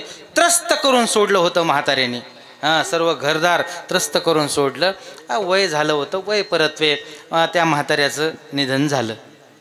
ऐकताय तुम्ही?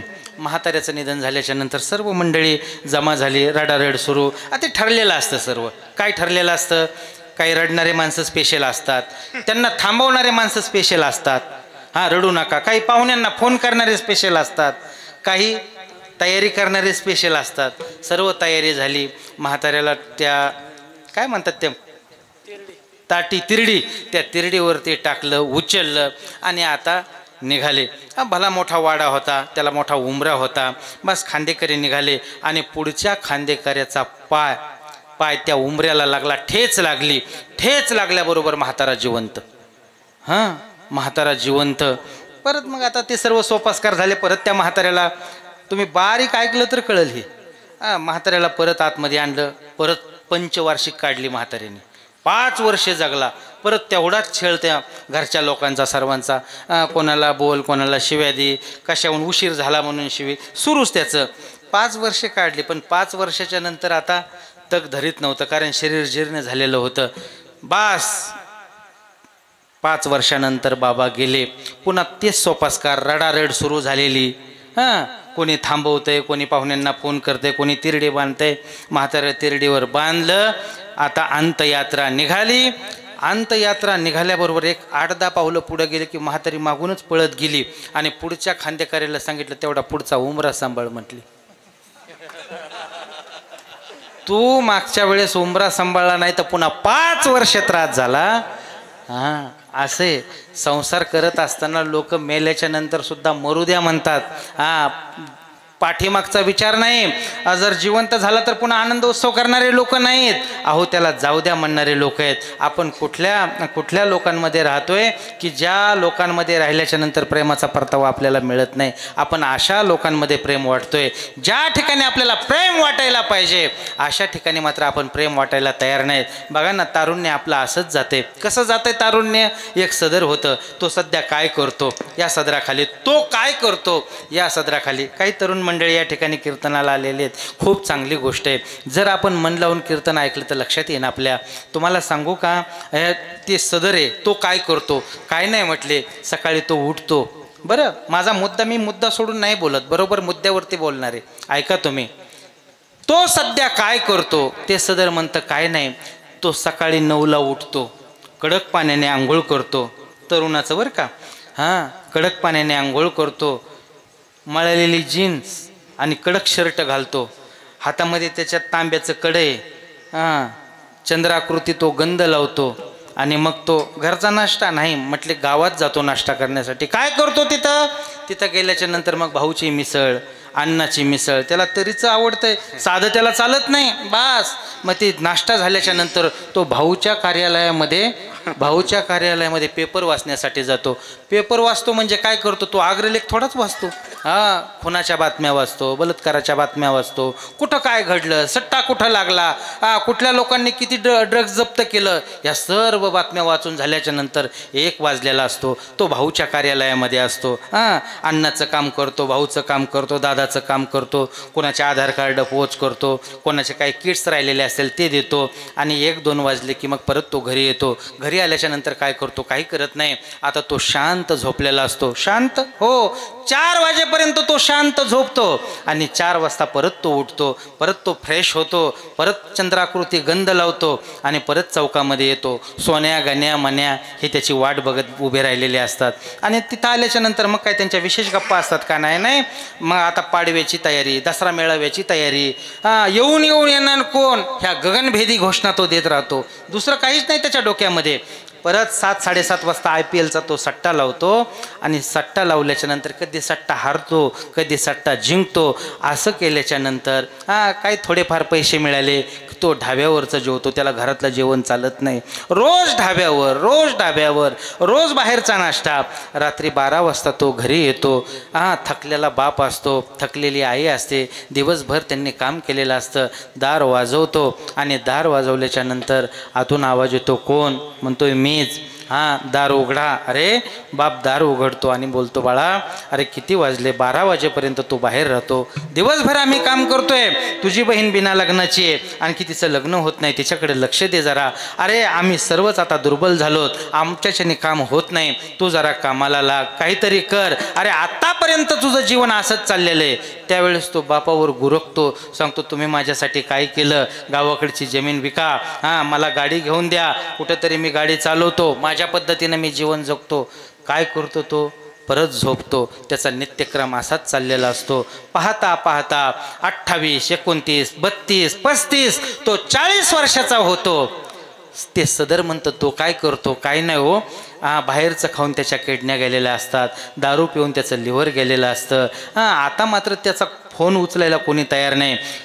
सर्वात मोठा बॉस असतो तो. ज्यावेळेस काही नेता कार्यकर्ते मंडळी त्याच्याशिवाय पान हलत नाही, पण आज तो आर्थिकतेने जगतोय. तो गलित गात्र झालेला आहे, त्याला अंथरुणावून उठता येत नाही. आणि आता मात्र त्यांनी फोन केला तर लोक त्याचं फोन उचलत नाहीत. सदर म्हणतं तो काय करतो, तो काही करत नाही. आता फक्त मरणाची वाट बघतो.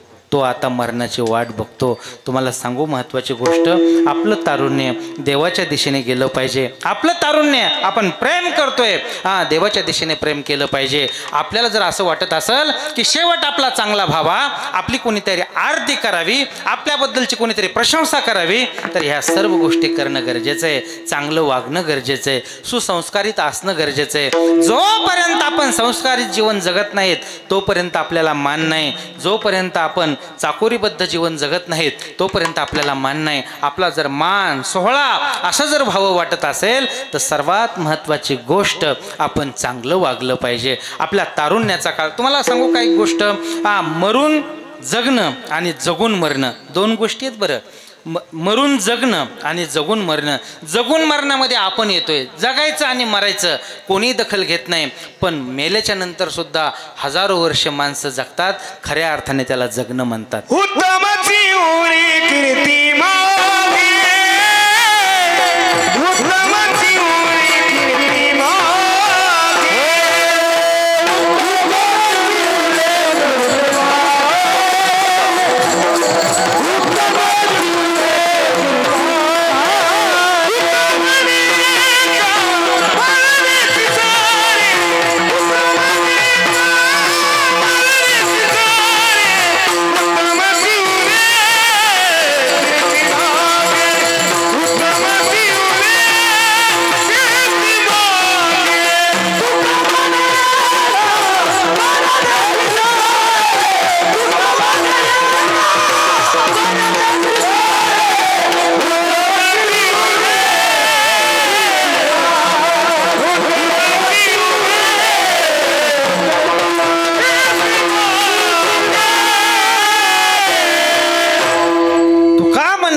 मरण्याची सरे उत्तम चिवरे कीर्ती मागे. मरून जगणं आणि जगून मरणं. जगायचं जगायचं आणि मरायचं एक दिवस. लोक कुठपर्यंत आठवण काढतात. 10वा 13वा झाला विषय संपला, कोणी आठवण काढत नाही. पण मेल्याच्या नंतर सुद्धा जगता आलं पाहिजे. आपल्या जीवनाचा सुगंध दरवळला पाहिजे. असं म्हणतात तो दरवळला पाहिजे. आणि लोकांना कधी आपसूक आपल्याबद्दलची प्रशंसा करता आली पाहिजे. कधीतरी त्यांना बरं वाटलं पाहिजे, अरे गड्या आत्तापर्यंतचं जीवन यांनी चांगलं घालवलंय, चाकोरीबद्ध यांनी जीवन जगलंय, आत्तापर्यंत यांचं जीवन देवाला समर्पित होतं. जोपर्यंत हा भाव निघत नाही ना तोपर्यंत आपण सामान्य आहोत असा त्याचा अर्थ होतो. म्हणून आपलं जीवन परमार्थाच्या दिशेने गेलं पाहिजे. तुम्हाला आणखी एक महत्त्वाची गोष्ट सांगू का? ज्या संसारासाठी आपण रात्रंदिवस काम करतोय त्या संसारामध्ये आपण केलेल्या प्रेमाचा परतावा कधी मिळत नाही. प्रेम हे प्रवाहित असतं, पुढं चालणारं असतं, पुढं चालणारं प्रेम असतं. प्रेम पाठीमागे येणारं कधी नसतं. मग ज्या वेळेस आपण प्रेम करतोय त्यावेळेस मात्र माझ्या मुलांनी माझ्यावरतीच प्रेम करावं अशी अपेक्षा ठेवून करायचं नाही. माझा मुद्दा चालला आरती आरत. सौ बाजूने आम्ही तुमच्यावरती प्रेम केले. ज्या वेळेस जगद्गुरू महाराजांनी संसार जाळला आणि देवावरती प्रेम केलं त्यामुळं हजारो लोक, आज कोट्यावधी लोक महाराजांवरती प्रेम करतायत. का करतायत? संसार जाळला. या ठिकाणी फार कोणी मोठा आहे श्रीमंत आहे म्हणून लोक प्रेम करत नाहीत. लोक प्रेम कशावरती करतात? बोला ना. लोक प्रेम कशावरती करतात? गुणावरती प्रेम करतात. बरोबर आहे की नाही? गुणावरती प्रेम, लोकांचा स्वाभाविक गुणावरती प्रेम करणं. पण भक्तिशास्त्र बोलतंय गुणरहितम कामनारहितम प्रत्यक्षण वर्धमानम. प्रत्येक क्षणाला प्रेम वाढणारं हे कुठे? फक्त आणि फक्त हे भक्तीमध्ये होऊ शकतं, फक्त आणि फक्त हे परमार्थामध्ये होऊ शकतं. संसारामध्ये आपल्यावरती प्रेम करणारे लोक नाहीत हो, नाहीत. तुम्हाला एक गोष्ट सांगू का? लोक गुणावरती प्रेम करणारे, जोपर्यंत गुण आहे, अंगात पाटव्य शक्ती आहे तोपर्यंत लोक प्रेम करतात. करतात ना लोक प्रेम, चांगल्या वादकावर लोक प्रेम करतात. कुठपर्यंत? जोपर्यंत त्याचे बोट घासत नाहीत तोपर्यंत. हां, आणि एकदा का त्याचे बोट घासू लागले की लोक म्हणतात अहो दुसरी व्हरायटी बोलवा आता. ये रवी तरी पुसे कोण भावे देवाचा धीमान, भावे देवाचा धीमान, भावे देवाचा धीमान.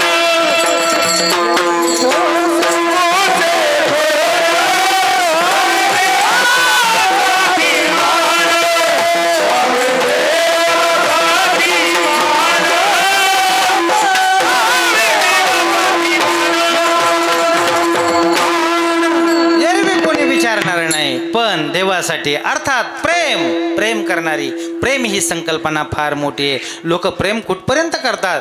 जोपर्यंत गुण आहे तोपर्यंत लोक प्रेम करतात.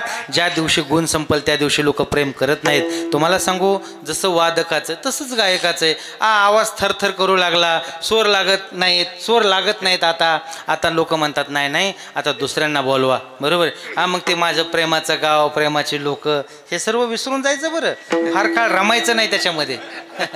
फार काळ रमायचं नाही त्याच्यामध्ये. कुठपर्यंत? जोपर्यंत गुण आहे तोपर्यंत प्रेम करणारे आहेत. जसं ह्या मंडळींचं तसंच कीर्तनकाराचं. चांगला बोलतो, सिद्धांत मांडतो. आता सिद्धांत मांडतो नाही, हसवतो, रडवतो. मग काय नाही म्हटले त्यांना बोलवा. उड्या मारतो, असा रुमाल फिरवतो. अशांना बोलवा. मी लय विचित्र आहे म्हणतो. अशाला बोलवा. बरोबर. लोकांची भाषा अशीच असते आणि लोक बोलवतात. तुम्हाला एक गोष्ट सांगू का, हे कुठपर्यंत चाललेलं आहे? कुठपर्यंत चाललेलं आहे? जोपर्यंत आपल्याकडं गुण आहे तोपर्यंत. गुण हा आगमपाय, गुण येणारा आहे. आगम म्हणजे येणारा आणि अपाय म्हणजे जाणारा. जोपर्यंत गुण आहे तोपर्यंत लोक प्रेम करतात आणि ज्या दिवशी मात्र गुण संपून जाईल त्या दिवशी मात्र लोक प्रेम करत नाहीत. आणि जर लोकांनी गुणावर प्रेम केलं नसतं, व्यक्तीवर प्रेम जर केलं असतं तर सांगू तुम्हाला, बिस्मिल्ला खान साहेबाला सनई विकायची वेळ आली नसती. भारतरत्न बिस्मिल्ला खान साधं नाव नाही हे. आणि संपूर्ण भारतात अर्थात जगामध्ये ज्यांची सनई प्रसिद्ध होती, अशा मोठ्या कलाकाराला शेवटी काय करावं लागलं? आपल्या दवाखान्याचा खर्च भागवण्यासाठी सनई विकावं लागली. आणखी तुम्हाला सर्वात मोठं उदाहरण सांगू का? बालगंधर्व नारायणराव राजहंस, फार मोठं नाव नाटक क्षेत्रामधलं. तुम्ही कधीतरी बालगंधर्व रंगमंदिर पुण्याला आहे त्यांच्या नावाने. ज्या वेळेस बालगंधर्वाचा काळ होता, स्त्री भूमिका करत नव्हते त्यावेळेस बालगंधर्व ही स्त्रीची भूमिका करायचे. आणि स्त्रीची भूमिका हुबेहूब साकारल्याच्या नंतर त्या बालगंधर्वाचा इतका गवगवा झाला, नाटकाला पुनर्जीवित केलं. अहो, पुणे काय, सोलापूर काय, कोल्हापूर काय, मुंबई काय, ते नाटक हाऊसफुल व्हायचं, नाट्यगृह हाऊसफुल व्हायचे. ते बालगंधर्व यायचे म्हटलं की हजारोच्या रांगा लागायच्या, लोक फेटे उडवायचे आणि सांगायचे बालगंधर्व येणार आहेत, बालगंधर्व येणार आहेत. नाटक फुल व्हायचे. असं वाटायचं की एवढा मोठा कलाकार आहे, कधीतरी आपल्या घरी त्यांनी यावं, कधीतरी आपल्याकडे जेवायला यावं, चहा घेण्यासाठी, अन्य काहीतरी त्याची संवाद व्हावा, असं करण्यासाठी लोक तळमळ करायचे. पण बालगंधर्वाची वेळ मिळत नव्हती. एक क्षण देखील रिकामं त्यांचं जीवन नव्हतं. सारखी धावाधाव चाललेली असायची आणि लोकाला वाटायचं आमच्याकडे रांगा लागलेल्या असायच्या, बालगंधर्व आमच्याकडे यावेत याच्यासाठी. पण तुम्हाला सांगू, इतका मोठा कलाकार, इतक्या सर्व लोकांचं प्रेम मिळवलेला कलाकार, ज्या वेळेस ते हाऊसफुल व्हायचे ना, लोक भेटण्यासाठी तळमळायचे. 4-4 तास, 5-5 तास बाहेर उभं राहायचे त्या नाट्यगृहाच्या आणि त्या बालगंधर्वाची वाट बघायचे. पण नियतीचा खेळ फार वेगळा असतो. ज्या वेळेस 50-52 वय बालगंधर्वाचं आणि त्याच वेळेस त्यांना पॅरेलाइजचा अटॅक येतो आणि बालगंधर्वाच्या जवळ फक्त 2 माणसं राहतात. हजारोनी वाट बघणारे लोक, हजारोनी आमच्याकडे जेवायला या, चहा घ्यायला या, वेटिंगला असणारे लोक. पण आज मात्र त्या बालगंधर्वाच्या जवळ कोणी नाही, 2 लोक त्याची सेवा करण्यासाठी. पुढचं सांगू आणखी, ज्या वेळेस बालगंधर्व वारले, ऐकताय, ज्या वेळेस बालगंधर्व वारले, अंतयात्रा निघाली. कुठं अंतयात्रा निघाली? पुण्यामध्ये. पुणे हे कलेचं माहेरघर आहे. पुण्यातले लोक फार रसिक आहेत असं आपल्याला सांगितलं जातं, असं आपण ऐकू येतात आपल्या. पण सर्वात महत्त्वाची गोष्ट, ज्या वेळेस बालगंधर्व वारले ना, त्यावेळेस त्यांची अंत्ययात्रा हातगाड्यावरून नेण्यात आली आणि अंत्ययात्रेला फक्त 2 लोक होते. हां, लोक फेटे उडवायचे, शिट्ट्या फुकायचे, आनंदोत्सव साजरा करायचे. ज्या वेळेस त्या बालगंधर्वाची अंत्ययात्रा निघाली, फक्त आणि फक्त 2 लोक त्या अंत्ययात्रेला. हा जगाचा स्वभाव आहे. लोक प्रेम कुठपर्यंत करतात? फक्त आणि फक्त लोक प्रेम करतात ते गुण आहे तोपर्यंत, पाटव्य शक्ती आहे तोपर्यंत. हे लौकिकातलं प्रेम द्या सोडून अलौकिक प्रेम करणारे रामेश्वर भट्ट महाराजांना सांगतायत की महाराज तुमच्यावरती आमचं निश्चिम प्रेम आहे. हे लोकव्यवहारापुरतं प्रेम नाही, हे काय लोकरूढीपुरतं प्रेम नाही. अहो आमचं मनातून तुमच्यावरती प्रेम आहे. आरती तुकारामा. तुकाराम. तुकाराम हा शब्द सामान्य नाही. तो शब्द उच्चारल्याच्या नंतर कळी काळाला देखील थरकाप सोडणार.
कापेयम. इतकी ताकद होती त्या नामामध्ये. ताकद आहे. अर्थात राम हा शब्द फक्त एक होता. जोपर्यंत महाराजांचा अवतार झालेला नव्हता तोपर्यंत राम हा एकटा शब्द नांदत होता. पण ज्या वेळेस महाराजांचा अवतार झाला आणि तुका हे नामाविधान त्या रामाला जोडलं, खऱ्या अर्थाने राम हा शब्द आता सनात झाला. फार अनाथ शब्द होता, भटकत होता इकडं तिकडं.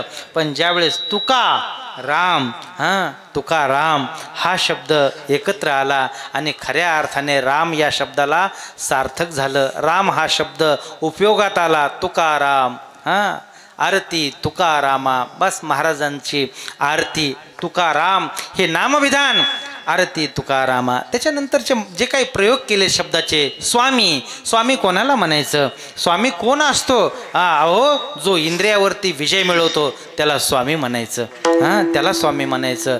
अर्थात इंद्रियावरती खरं तर तो गोसावी शब्द आहे, बरोबर की? इंद्रियाचे धनी मी झालो. गोसावी नाही, तो गोस्वामी. आम्ही त्या इंद्रियाचे मालक आहोत. बघा ना, इंद्रियाने त्रास देण्याचं काम केलं, पण महाराजांनी मात्र ह्या सर्व गोष्टीला नेस्तनाबूत केलं. भंडाऱ्या डोंगराचा एकांत आहे. स्त्री मंजरी नावाची स्त्री आली आणि महाराजांकडे बघून बोलू लागली. त्यावेळेस महाराजांनी सांगितलं, बाई तू जा परत. तू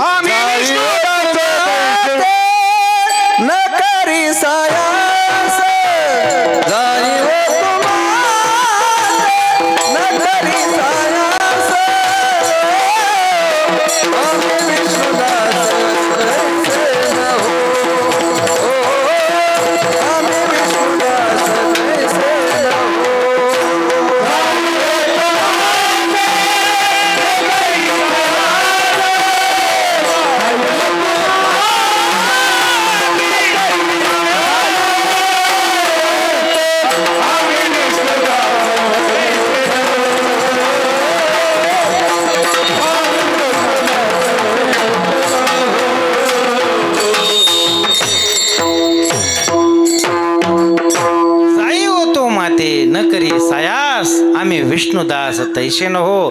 भंडाऱ्यासारखा एकांत आहे, पुढची स्त्री सन्मान देण्यासाठी तयार आहे.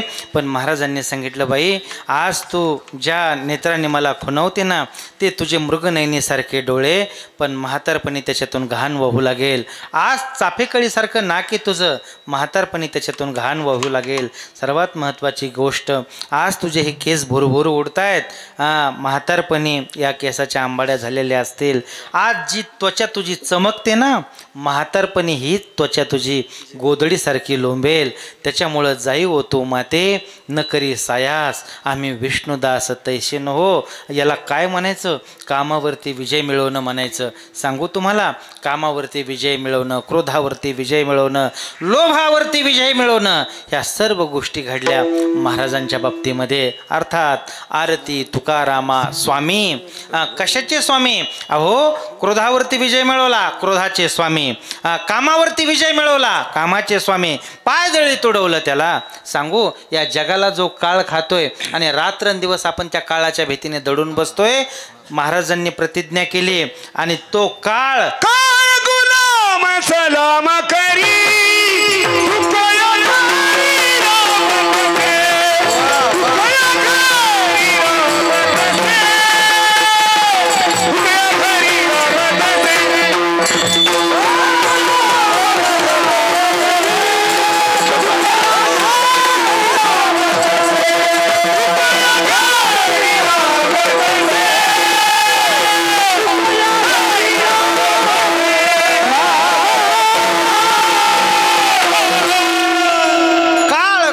सलाम करे तुक या घरी राबत असे. अहो त्या काळाला देखील पायदळी तुडवलं. कशाचे स्वामी? त्या काळाचे. आपण मरण भयाने किती त्रस्त आहोत सांगा ना मला. मरण भयाने आपण त्रस्त आहोत. मरण मरण मरण मरण ही किती भीती माणसाला सतावते. थोडं काय जरा रात्री 2-2:30च्या सुमारास पित्तानी चमक निघाली की माणसं झोपत नाहीत रात्र. काय होतं का काय, काय होतं का काय, काय होतं का काय. इतके आपण मरणाला भिणारे माणसं, मरण भिरूड माणसं आहेत आपण, बरोबर आहे की नाही. त्या मरणाने त्रस्त आहोत, त्या भयाने आपण त्रस्त आहोत. पण महाराजांचं जीवन कास घालून बळकट झालो, कळी काळावरी नीट केली पायवाट भवसिंधू.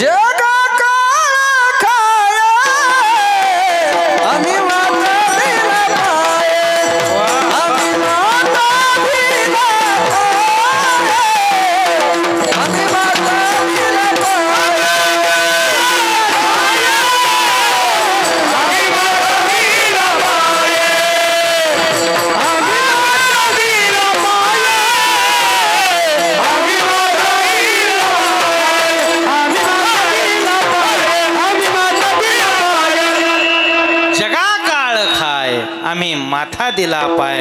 अहो त्या काळाला देखील पायदळी तोडवलं. सांगू तुम्हाला, शेवटचा प्रसंग महाराजांचा, ज्या वेळेस वैकुंठ गमने महाराजांचं प्रत्यक्ष देव घेण्यासाठी आला.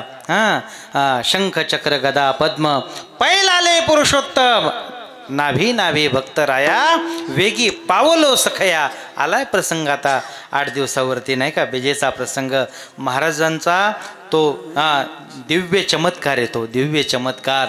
ज्या वेळेस काळ येतोय, शेवटचं कीर्तन बिजेचं चाललेलं आहे, बरोबर. नांदुरकीच्या झाडाखाली कीर्तन चालू आहे. कुठला अभंग घेतलेला आहे महाराजांनी? घोटविन लाळ ब्रह्मज्ञान्या हाती मोक्त आत्मस्थिती सांडविन. सर्व. आणि त्या कीर्तनाला काही सामान्य माणसं नाहीत, बरं. झोपलेले तर मुळीच नाहीत. आपलं भाग्य असतं की आपल्या कीर्तनात माणसं झोपतात. आणि चांगली गोष्ट ना, माणसांना झोपच लागत नाही. घरी गेलं की ह्या अंगावर त्या अंगावर, ह्या अंगावर त्या अंगावर. कीर्तनाला आले, रामकृष्ण हरी म्हणणं, माणसांना गाढ झोपी लागणं, ही तर आमच्या कीर्तनाची फलश्रुती आहे. माणसांना झोपी लावता येतात आपल्याला, बरोबर आहे की नाही. पण तुम्हाला एक गोष्ट सांगू का, महाराजांच्या कीर्तनाला दत्त भगवान आहेत, कपिल मुनी आहेत, मोठी मोठी मंडळी बसलेली आहेत. आणि महाराजांनी त्यांच्या दाढीला हात लावला आणि सांगितलं, अहो हा भक्तीचा महिमा, कीर्तन भक्तीचा महिमा. आज मी वैकुंठाला जातोय केवळ आणि केवळ या कीर्तन भक्तीच्या जोरावरती जातोय. कीर्तन इतकं साधं समजू नका, समष्टीची साधना म्हणून सांगितलंय. कीर्तनाचा दर्जा आहे, दर्जा. आत्ता कलियुगामध्ये सर्वात मोठी, महत्वाची आणि समष्टी साधना म्हणून कीर्तनाची साधना आहे. कलियुगामध्ये करावे कीर्तन.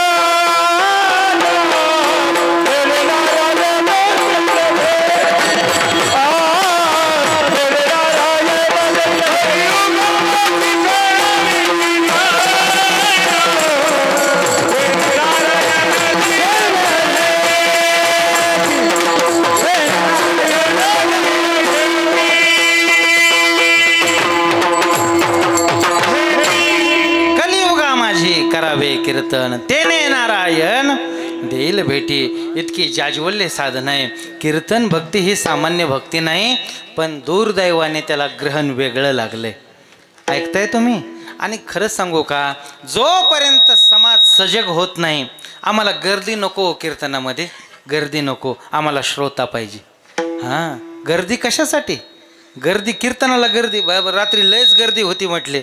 आणि गर्दी असणारे आणि गर्दीमध्ये तो विचार पोहोचणारे फार कमी लोक आहेत. आम्हाला गर्दी नको, आम्हाला दर्दी पाहिजे, आम्हाला श्रोता पाहिजे. श्रोता, हां श्रोता. जर त्या कीर्तना श्रोता वक्ता एक रूप झाले तर मग काय होतं? ब्रह्मरस घेई काढा तेने पिढा वारील. अर्थात ह्या सर्व गोष्टी कीर्तन भक्तीने घडतात. आणि महाराजांनी सांगितलं, या कीर्तन भक्तीचा महिमा सेवितो हा रस वाटितो अनेका घ्या रे हो नका रान भरी. ही सर्व मंडळी आहेत, त्यांना पटवून सांगितलं की आता मी वैकुंठाला जातोय केवळ आणि केवळ या कीर्तन भक्तीच्या जोरावरती मी निघालोय. ज्या वेळेस गरुड आलेलं आहे, भगवान त्या गरुडामध्ये विराजमान आहेत आणि 2-1.5 फुटाचं एक अंतर आहे. महाराज त्या ठिकाणी उभे आहेत, जय घोष चाललेला आहे, पांडुरंग पांडुरंग पांडुरंग. तो काळ देखील महाराजांच्या जवळ उभा आहे. ऐकताय तुम्ही? काळ महाराजांच्या जवळ उभा आहे. महाराज तटस्थ आहेत. आता पुढचं पाऊल टाकायचंय, उचलायचं आणि त्या गरुडावरती बसायचंय. काळाने विचारलं, महाराज तुम्हाला काही अडचण? त्यावेळेस महाराज बोलतायत, अरे बाबा सर्व अडचणींचा अडथळा पार करून मी इथपर्यंत आलोय, आता कसली अडचण? म्हटले महाराज एक संधी द्या, हे 1.5-2 फुटाचं जे अंतर आहे ना ते तुम्ही पार नका करू, बस माझ्या माथ्यावरती पाय द्या आणि सहज त्या गरुडावरती जाऊन बसा, असा काळ बोलतोय. म्हणजे कशाचे स्वामी आहेत महाराज? काळाचे देखील स्वामी आहेत. ही ताकद कशाने आली? केवळ आणि केवळ हरिभजनाने ही ताकद आली. केवळ आणि केवळ ही कीर्तनाने ताकद आली. आरती तुकारामा स्वामी सद्गुरू. अर्थात सद्गुरू, गुरु भरपूर आहेत. हां, पावला पावलाला गुरु आहेत, बरोबर आहे की नाही? फार पूर्वी असं होतं, परमार्थात आल्याच्या नंतर मला माळ कोण घालेल, मला गुरु भेटेल की नाही, मला माळ कोण घालेल, मला गुरु भेटेल की नाही, असं माणसांना वाटायचं. कधी वाटायचं असं? 10-20 वर्षापूर्वी असं वाटायचं. पण आता परमार्थात आल्याच्या नंतर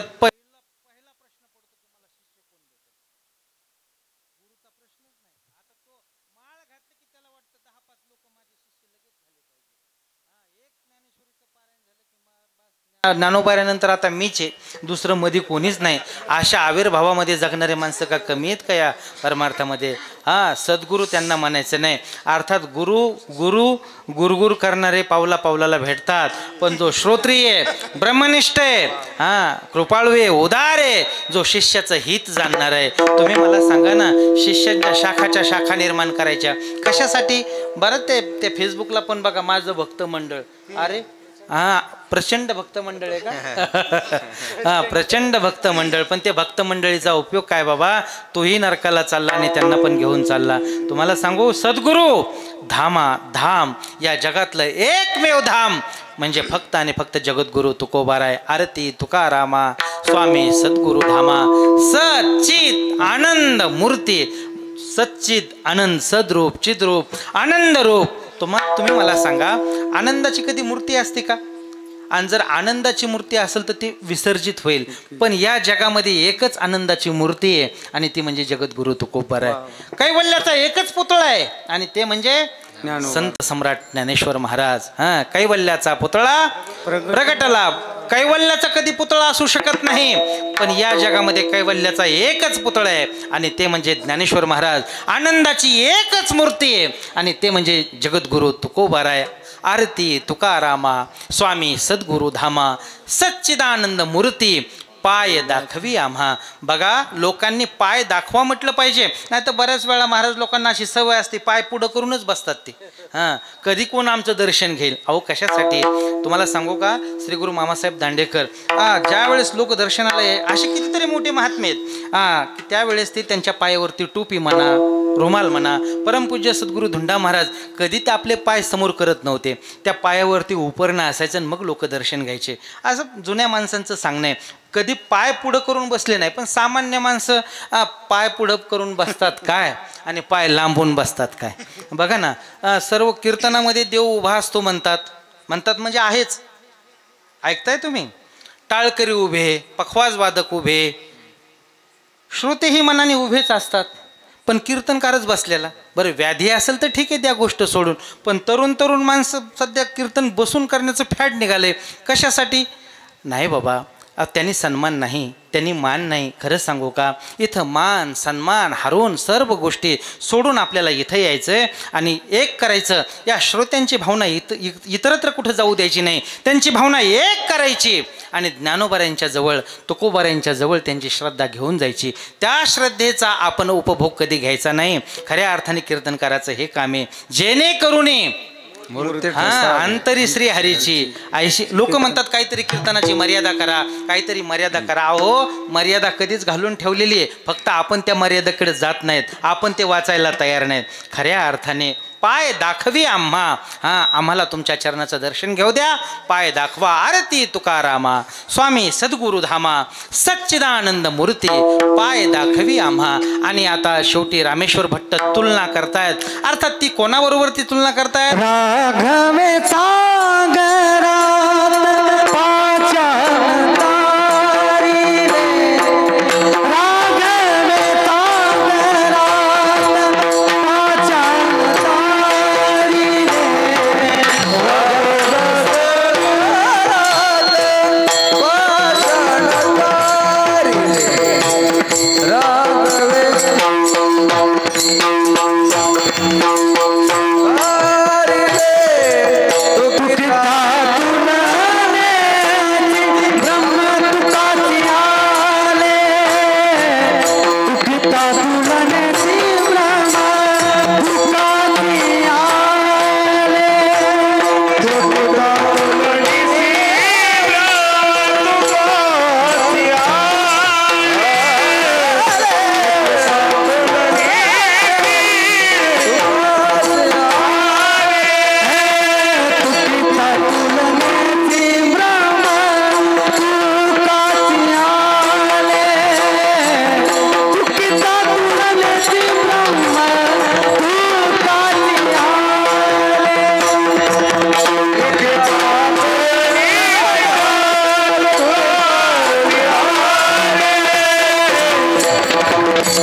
राघवे सागरा पाषाण तारिले, तैसे तुकोबाचे अभंग रक्षिले. रामप्रभूची तुलना करतायत राघवे सागरात. त्या रामप्रभूने सागरामध्ये पाषाण तारलं, दगडं तारली. कशासाठी तारली तुम्हाला सांगू का? रामप्रभूच्या जीवनाची तुलना आणि महाराजांच्या जीवनाची तुलना. ज्या वेळेस आपण रामप्रभूच्या जीवनाची तुलना आणि महाराजांच्या जीवनाची तुलना करतोय ना, त्यावेळेस महाराजांचं जीवन रामप्रभूच्या जीवनापेक्षा काकणभर श्रेष्ठ आहे. रामप्रभूचं जीवन हा दृष्टांत आहे, तर जगद्गुरु महाराजांचं जीवन हा सिद्धांत आहे. इतकं मोठं जीवन आहे, इतकं मोठं. रामप्रभूंनी सागरामध्ये जे दगडं तारले, कशासाठी तारले? त्यांचं वैयक्तिक काम होतं. वैयक्तिक काम होतं की नाही? तो फॅमिली मॅटर होता त्यांचा. काय होतं? पत्नीचं अपहरण झालेलं होतं आणि ते घेऊन येण्यासाठी म्हणून पूल बांधण्याची गरज होती. आठवतंय ना तुम्हाला हे सर्व रामायण? त्यांचा घरचा मुद्दा होता हा. घरच्या लोकांसाठी त्यांनी वानराला कामाला लावलं, पत्नीला आणलं, बरोबर आहे की नाही? पण जगद्गुरु तुकाराम तुकाराम महाराजांनी सर्वात महत्त्वाची गोष्ट, मोठी गोष्ट काय केली असेल?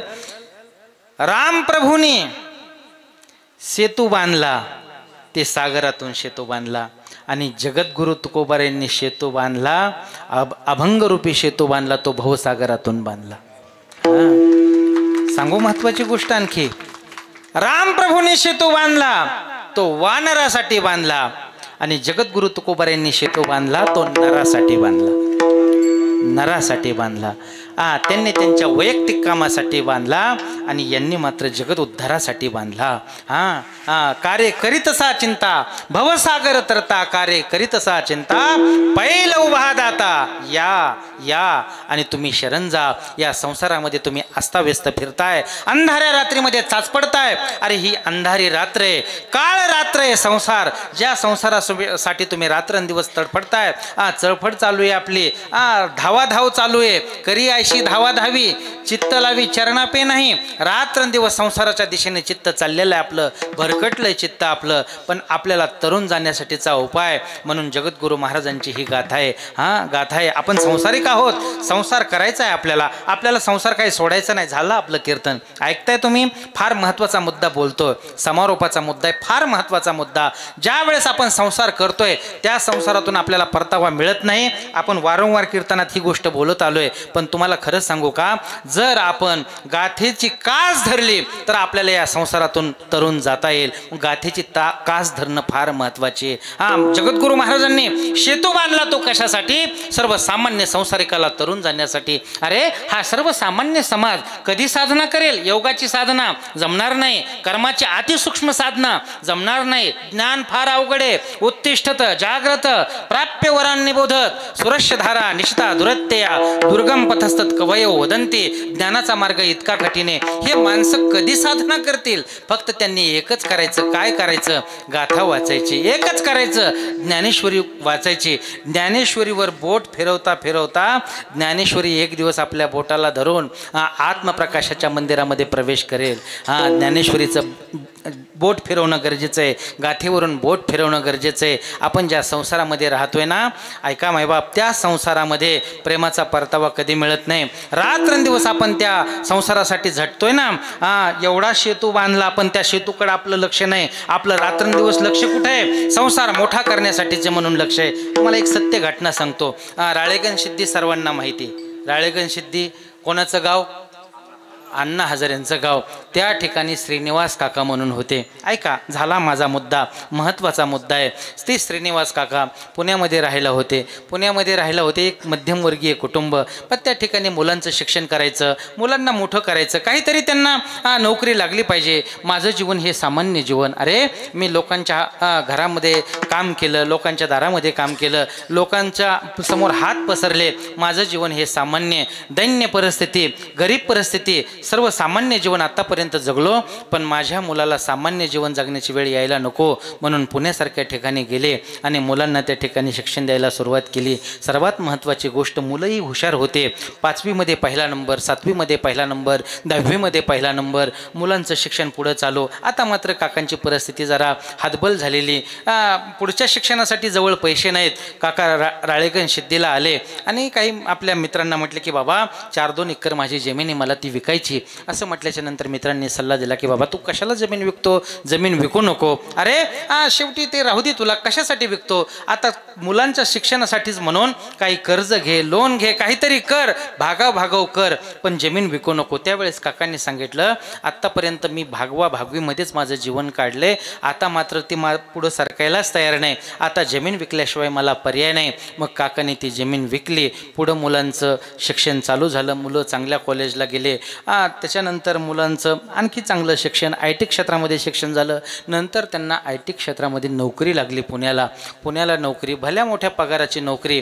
आता काका स्थिर स्थावर झाले, मुलांचे लग्न झाले. पण मुलं फार महत्त्वाकांक्षी होते. त्यांनी ठरवलं आता पुण्यात राहायचं नाही, आणखी चांगल्या पगाराची आपल्याला नोकरी मिळाली पाहिजे. म्हणून त्यांना अमेरिकेतल्या कंपनीनं पाचारण केलं आणि दोन्ही मुलं अमेरिकेमध्ये स्थिर झाले. त्या ठिकाणी भल्या मोठ्या पगाराचं पॅकेज त्यांना मिळालं. आता चाललं झाले व्यवस्थित, लग्न झालेले आहेत.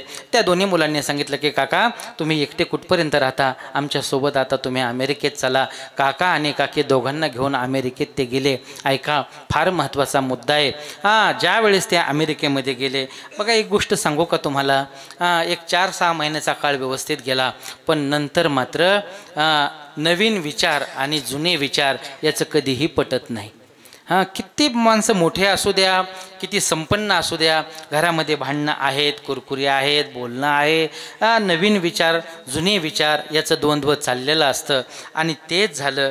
एक दिवस मात्र काकींना काकाला बोलून घेतलं आणि सांगितलं की आपल्याला या ठिकाणी राहायला नको, कुठपर्यंत मुलांच्या संसारामध्ये राहायचं, कशाला लोडबूड करायची आपण. काकांच्या लक्षात आलं, अरे गड्या हिच्या स्वाभिमानाला ठेच लागलेली दिसते, आपण आता मात्र भारतामध्ये जाण्याचा निर्णय घेऊ. रात्री जेवण झालं आणि मुलांना बोलून घेतलं, बाबा हो आत्तापर्यंत 4-6 महिने आम्ही तुमच्यामध्ये राहिलो, तुमचा संसार बघितला, आता मात्र आम्हाला आमच्याकडं पुण्याला जाणं गरजेचं आहे. असं म्हटल्याच्या नंतर ही मंडळी त्यांनी सांगितलं, होकार दिला आणि हे त्या ठिकाणी निघून आले. एक विचार करत होते, काका ज्या मुलांसाठी आपण आपलं आयुष्य वेचलं, खर्ची घातलं, आपण हा विचार मांडला मुलांच्या समोर की आम्हाला इथं करमत नाही, आणि मुलांनी देखील त्याला लगेच होकार दिला. मुलं असं म्हटले नाही की राहा, थांबा, आपण काहीतरी व्यवस्था करू, कुठंतरी जाता येईल, कुठंतरी भजनाला, कीर्तनाला, कुठं काय असेल तिथं भजन वगैरे त्या ठिकाणी तुम्हाला सत्संगाला मी घेऊन जाईल, असं कुठली त्याची भाषा नाही. मी म्हटलो मी जातो की लगेच मुलांनी होकार दिला. याचा अर्थ त्या मुलांच्या मनात तेच होतं की आपण तिथं राहू नये. बस काका आले, तोच विचार काकींच्या मनामध्ये, तोच विचार. तुम्हाला सांगू, विचाराचा परिणाम इतका झाला, अंगातली शक्ती कमी झाली आणि विचार जास्त झाले की त्याचा परिणाम व्याधीमध्ये होतो, रोगामध्ये होतो. आणि तेच झालं. थोडा काळ गेल्याच्या नंतर सारखा विचार, त्या विचाराचा परिणाम त्या काकींना अर्धांगवायूचा अटॅक आला आणि काकीचं अर्ध अंग गेलं, वाचा गेली. आता एकच काम उरलेलं, सकाळी काकांना उठायचं, काकींचं मालिश करायचं, आंघोळ घालायची, गोळ्या औषधं, नाश्ता पाणी, स्वयंपाक बनवणं, हे नित्य त्या काकांचं चालू. बास रोज दिवस त्याच्याचसाठी उगवलेला. आता कुठं भजन नाही, कुठं कीर्तन नाही, कुठं जाणं नाही, कुठं येणं नाही, कुठला पाहुणा नाही. उठलं की त्या काकींची सेवा. बराच 5-6 महिन्याचा काळ एकत्र गेल्याच्या नंतर एक दिवस एका रात्री स्वयंपाक वगैरे बनवला काकांनी आणि जेवायच्या अगोदर दोघंजणं एक क्वाटवर बसलेले, काकींचा हात काकांनी हातामध्ये घेतला आणि मात्र आता मनोमन बोलू लागले. वास्तविक पाहता काकींची वाचा गेलेली, तिला तर बोलता येत नव्हतं. काकाच बोलत होते. काका बोलू लागले. काय बोलू लागले? बघ म्हटले, आत्तापर्यंतचं जीवन आपलं व्यर्थ गेलं. ज्या वेळेस तू या घरामध्ये आली, सुख काय ही गोष्टच मी विसरून गेलेलो आहे. कारण सुख ज्या वेळेस काही सुखाची संकल्पना घेऊन जीवन जगायचं असतं, ज्यावेळेस सुखाची संकल्पना घेऊन काही जीवन जगायचं असतं, त्या सर्व संकल्पना आपल्या चक्काचूर झालेल्या आहेत. या घरामध्ये आपल्याला सुख मिळालं नाही. काकांनी काकीचा हात घेतल्याच्या नंतर बोलू लागले, अरे म्हटले, कधी पाहुण्यांनी आपल्याला बोलवलं, तिकडं लग्नाला जाता आलं नाही, कधी आळंदीच्या सप्त्याला येता आलं नाही, कधी देहूच्या सप्त्याला जाता आलं नाही, गावामध्ये सप्ताह चालू, पण आपलं केवळ आणि केवळ मुलांचं शिक्षण याच्यासाठी आपण आपलं आयुष्य व्यतीत केलं. आपल्या स्वतःचा आनंद कधी आपण उपभोगला नाही. आता मात्र काका बोलू लागले आणि काकी ऐकत होत्या. नजरानजर त्यांची एक झालेली होती. काकीच्या डोळ्यातून धारा वाहत होत्या, काकाच्याही डोळ्यातून धारा वाहत होत्या. त्या दिवशी दोघांनीही जेवण केलं नाही. तसंच जेवण बाजूला सारलं आणि दोघंही झोपी गेले. पण नियतीचा खेळ माहीत नाही. बघा, काय वाढून ठेवलेलं असतं आपल्या जीवनात आपल्याला कधी माहीत नसतं. त्या रात्री 2 वाजता काकांना तीव्र अटॅक आला आणि काका जाग्यावरती गेल्याच्या नंतर सकाळी 6 वाजता काकी उठल्या. आणखी कसे उठले नाही? माझी सेवा शुश्रूषा, मला चहा नाही, नाश्ता नाही, माझ्या गोळ्या राहिल्यात, आणखी का उठले नाहीत? खरकत काकी काकांच्या जवळ जात आहेत. आणि ज्यावेळेस ती चादर तोंडावरची काढली, लक्षात आलं की काका गेले म्हटल्याच्या नंतर आता सांगायचं कोणाला, बोलायचं कोणाला? आणि तेवढ्यात फोन ठेवायला आणि चक्कर आली. गरगरलं तसंच डोकं भिंतीला आदळलं आणि काकी रक्ताच्या थारोळ्यामध्ये पडल्या. काकी ही त्याच ठिकाणी गेल्या. काका गेले, काकी गेल्या. तो वॉचमॅन आला, दार वाजवतोय, ठोठावतोय, आवाज द्यायला कोणी तयार नाही. त्याने दार तोडलं. आतमध्ये पाहतोय तर काकी रक्ताच्या थारोळ्यामध्ये आहेत. परत आतमधल्या खोलीत जाऊन पाहिलं तर काका गेलेले आहेत. बस त्या दिवशी सर्व सोसायटीतल्या लोकांना बोलून घेतलं, गावाकडची सर्व लोक बोलून घेतली. अंतयात्रा कोणीतरी सांगितलं, हो त्यांच्या मुलाला फोन करा, त्यांना कळवा हे गेलेत म्हणून. बस एक डायरी होती काकांची, त्या डायरीमध्ये मुलाचा नंबर होता. फोन लावला आणि त्यांनी फोन उचलला. सांगितलं की बाबा तुझ्या आई आणि वडील दोघंही गेलेत, तुला येणं गरजेचं आहे. असं म्हटल्याच्या नंतर त्यांनी तिकडून निरोप दिला, तुमच्या पद्धतीनं तुम्ही अंत्यसंस्कार करून घ्या, मला येणं शक्य नाही. बघा किती दुर्दैवी गोष्ट असते. ज्या मुलांसाठी आपण रात्रंदिवस काम केलेले, ज्यांच्यासाठी आपण हाडाचे काढं केलेले, रक्ताचं पाणी केलेले, रात्रीचा दिवस केला, आज मात्र तोच मुलगा सांगतो की आम्हाला येण्यासाठी वेळ नाही, तुमचे काय पैसे असतील ते घेऊन टाका आणि अंतयात्रा उरकून टाका. अंतयात्रा निघाली. त्या दुर्दैवी मायबापाची अंतयात्रा ज्यावेळेस निघाली त्यावेळेस मात्र एक गोष्ट होती, सोसायटीतल्या सर्व लोकांचे खांदे लागलेले होते, गावातल्या लोकांचे खांदे लागलेले होते, पण सर्वात महत्त्वाची गोष्ट ते दोन दुर्दैवी खांदे लागले नव्हते की ज्यांच्यासाठी यांनी आयुष्य वेचलेलं होतं. मुलांना खूप मोठं करायचं. किती मोठं करायचं आहे? त्यांना ताऱ्याला स्पर्श करायला सांगायचा, त्याला चंद्राला स्पर्श करायला सांगायचा, पण कधीतरी त्यांना आपल्या चरणाला स्पर्श करायला सांगायचा, जेणेकरून ते आपल्या अंतयात्रेला हजर राहतील, जेणेकरून ते आपल्या अंतयात्रेला हजर राहतील.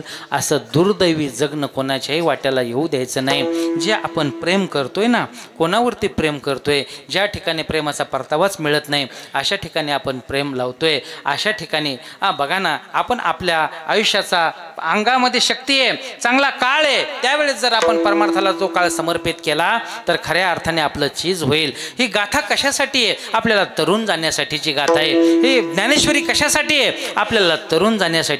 पण सर्वात महत्त्वाची गोष्ट या ठिकाणी महाराजांनी ही निर्मिती केली, ती कशासाठी केली? सेतू उभारला, तो कशासाठी उभारला? या सर्वसामान्य लोकांना त्या सेतूहून सहज देवापर्यंत जाता यावं. अरे हे संसारिक लोक आहेत, सामान्य लोक आहेत, यांना फार मोठी साधना जमणार नाही, फक्त यांनी गाथा जरी वाचली तरी हे माझ्यापर्यंत येऊ शकतील. तशी व्यवस्था जगद्गुरू महाराजांनी केली. म्हणून राघवे सागरात पाषाण तारी येले, तैसे तुकोबाचे अभंग रक्षिले. ते कशासाठी? जगाचा उद्धार व्हावा याच्यासाठी त्या अभंगाचं रक्षण केलं. कारण ते अभंग सामान्य नव्हते, संपूर्ण संसार जाळला होता आणि म्हणून त्या अभंगाची निर्मिती झालेली होती.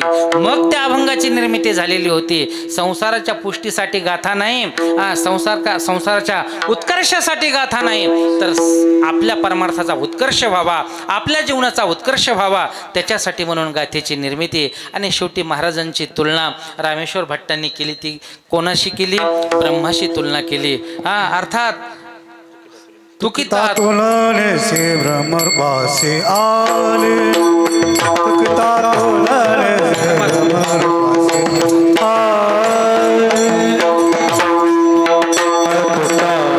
आले, तुकिता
वंशी ब्रह्म तुकाशे आले, म्हणून रामेश्वरी चरणी मस्तक ठेविले, आरती तुकारामा स्वामी सद्गुरु धामा. या रामेश्वर भट्ट महाराजांच्या या दिव्य शब्दावरती अर्थात दिव्य वचनावरती आपण या अभंगाचा भाव पाहण्याचा प्रयत्न केला. इथं आल्याच्या नंतर मी सुरुवातीला उपोद्घातात बोललो आहे की ही मंडळी खूप पारमार्थ करणारी आहे, चिंतन करणारी आहे. आळंदीची वारी, पंढरीची वारी, अर्थात आळंदी या पवित्र क्षेत्रामध्ये राहून आपल्या जीवनाची साधना करणारी ही मंडळी 7-7 दिवस त्या ठिकाणी ज्ञानेश्वरी पारायण असेल, भजन असेल, कीर्तन असेल आणि तोच भाव या ठिकाणी जगद्गुरू महाराजांचं गाथा पारायण आणि गाथा पारायणे आज सांगतेचा दिवस आहे. गाथा पारायणाची सांगता झालेली आणि तिसरं चिंतन करण्यापेक्षा महाराजांचं वर्णन करणारा, महाराजांची आरती करणारा, महाराजांचं अर्थात गाथेचं सांगोपांग वर्णन करणारा असा काहीसा भाव असलेला अभंग आपण घ्यावा असा मनामध्ये विचार आला आणि या अभंगावरती कीर्तन करण्याचा प्रयत्न केला. हा प्रयत्न आपल्या सर्वांच्यामुळं शक्य आहे. बघा, सर्वात महत्त्वाची गोष्ट सांगतो, आपण कोणाला तरी आवडावं ही सर्वात मोठी सुंदर संकल्पना आहे या जगातली. वास्तविक पाहता तुम्ही आमच्यावरती जीवापाड प्रेम करता, अर्थात आमच्यावरती तुमचं जे प्रेम आहे ते त्या कुठल्याही लोभाने वरवटलेलं ते प्रेम नाही, निस्वार्थी प्रेम आहे. आणि पिंपळगावकरांचं प्रेम असंच आमच्यावरती राहावं, आम्हीही त्या प्रेमाला सदैव पात्र ठरावं, आमचेही पाय त्या जमिनीवरती राहावे, आमचंही आचरण हे आचरण राहावं, अशा पद्धतीचं जीवन जगण्याचा आम्हीही प्रयत्न करू. आपल्या प्रेमाला पात्र होण्यासाठी आम्ही सदोदित प्रयत्न करत राहू. पण झालेली सेवा ज्ञानोबा तुकोबा यांच्या चरणी समर्पित करायची आणि सेवेला याच ठिकाणी विराम द्यायचा. आज ही सर्वच मंडळी, गंधर्वसारखी मंडळी आपण बोलवली. आमचे मृदुंग सम्राट योगेशजी महाराज आले, आपल्याच भागातलं मृदुंग रत्न आमचे कृष्णा महाराज, खूप सुंदर प्रत्येक भागाभागामध्ये तयारीनं वाजवणारे, तयारीनं गाणारी मंडळी तयार होत आहेत. हे वारकरी संप्रदायाचं वैभव आहे. आमचे आसाराम महाराज असतील, आमचे परम आदरणीय श्रद्धेय भाऊ गंधर्व आमचे शिवाजी महाराज, खरं तर ते भागवत कथा करतायत, रामकथा करतायत, शिवमहापुराण कथा करतायत आणि अनेक कथा ज्या सध्या महाराष्ट्राला कथांची गरज आहे त्या सर्वच कथा आमचे महाराज करतायत. आणि तरीसुद्धा कथाकार असून, कीर्तनकार असून केवळ आणि केवळ आपल्या पिंपळगावकरांच्या प्रेमाखातर ते लांबून प्रवास करून आले आणि या ठिकाणी कीर्तनासाठी साथ केली. खरं तर ही रंगत आणणारी मंडळी आहेत. आपण सर्वच मंडळी परम आदरणीय श्रद्धेय आमचे जिवलग माणिक महाराज, आपण सर्वच मंडळी देवरूप श्रोते सर्वांच्या चरणी विनम्र भावाने अभिवादन करायचं आणि सेवेला याच ठिकाणी विराम द्यायचा. किंबहुना तुमचे केले धर्म कीर्तन सिद्धी नेले, एथ माझे जे उरले पायिक पण ज्ञानेश्वर.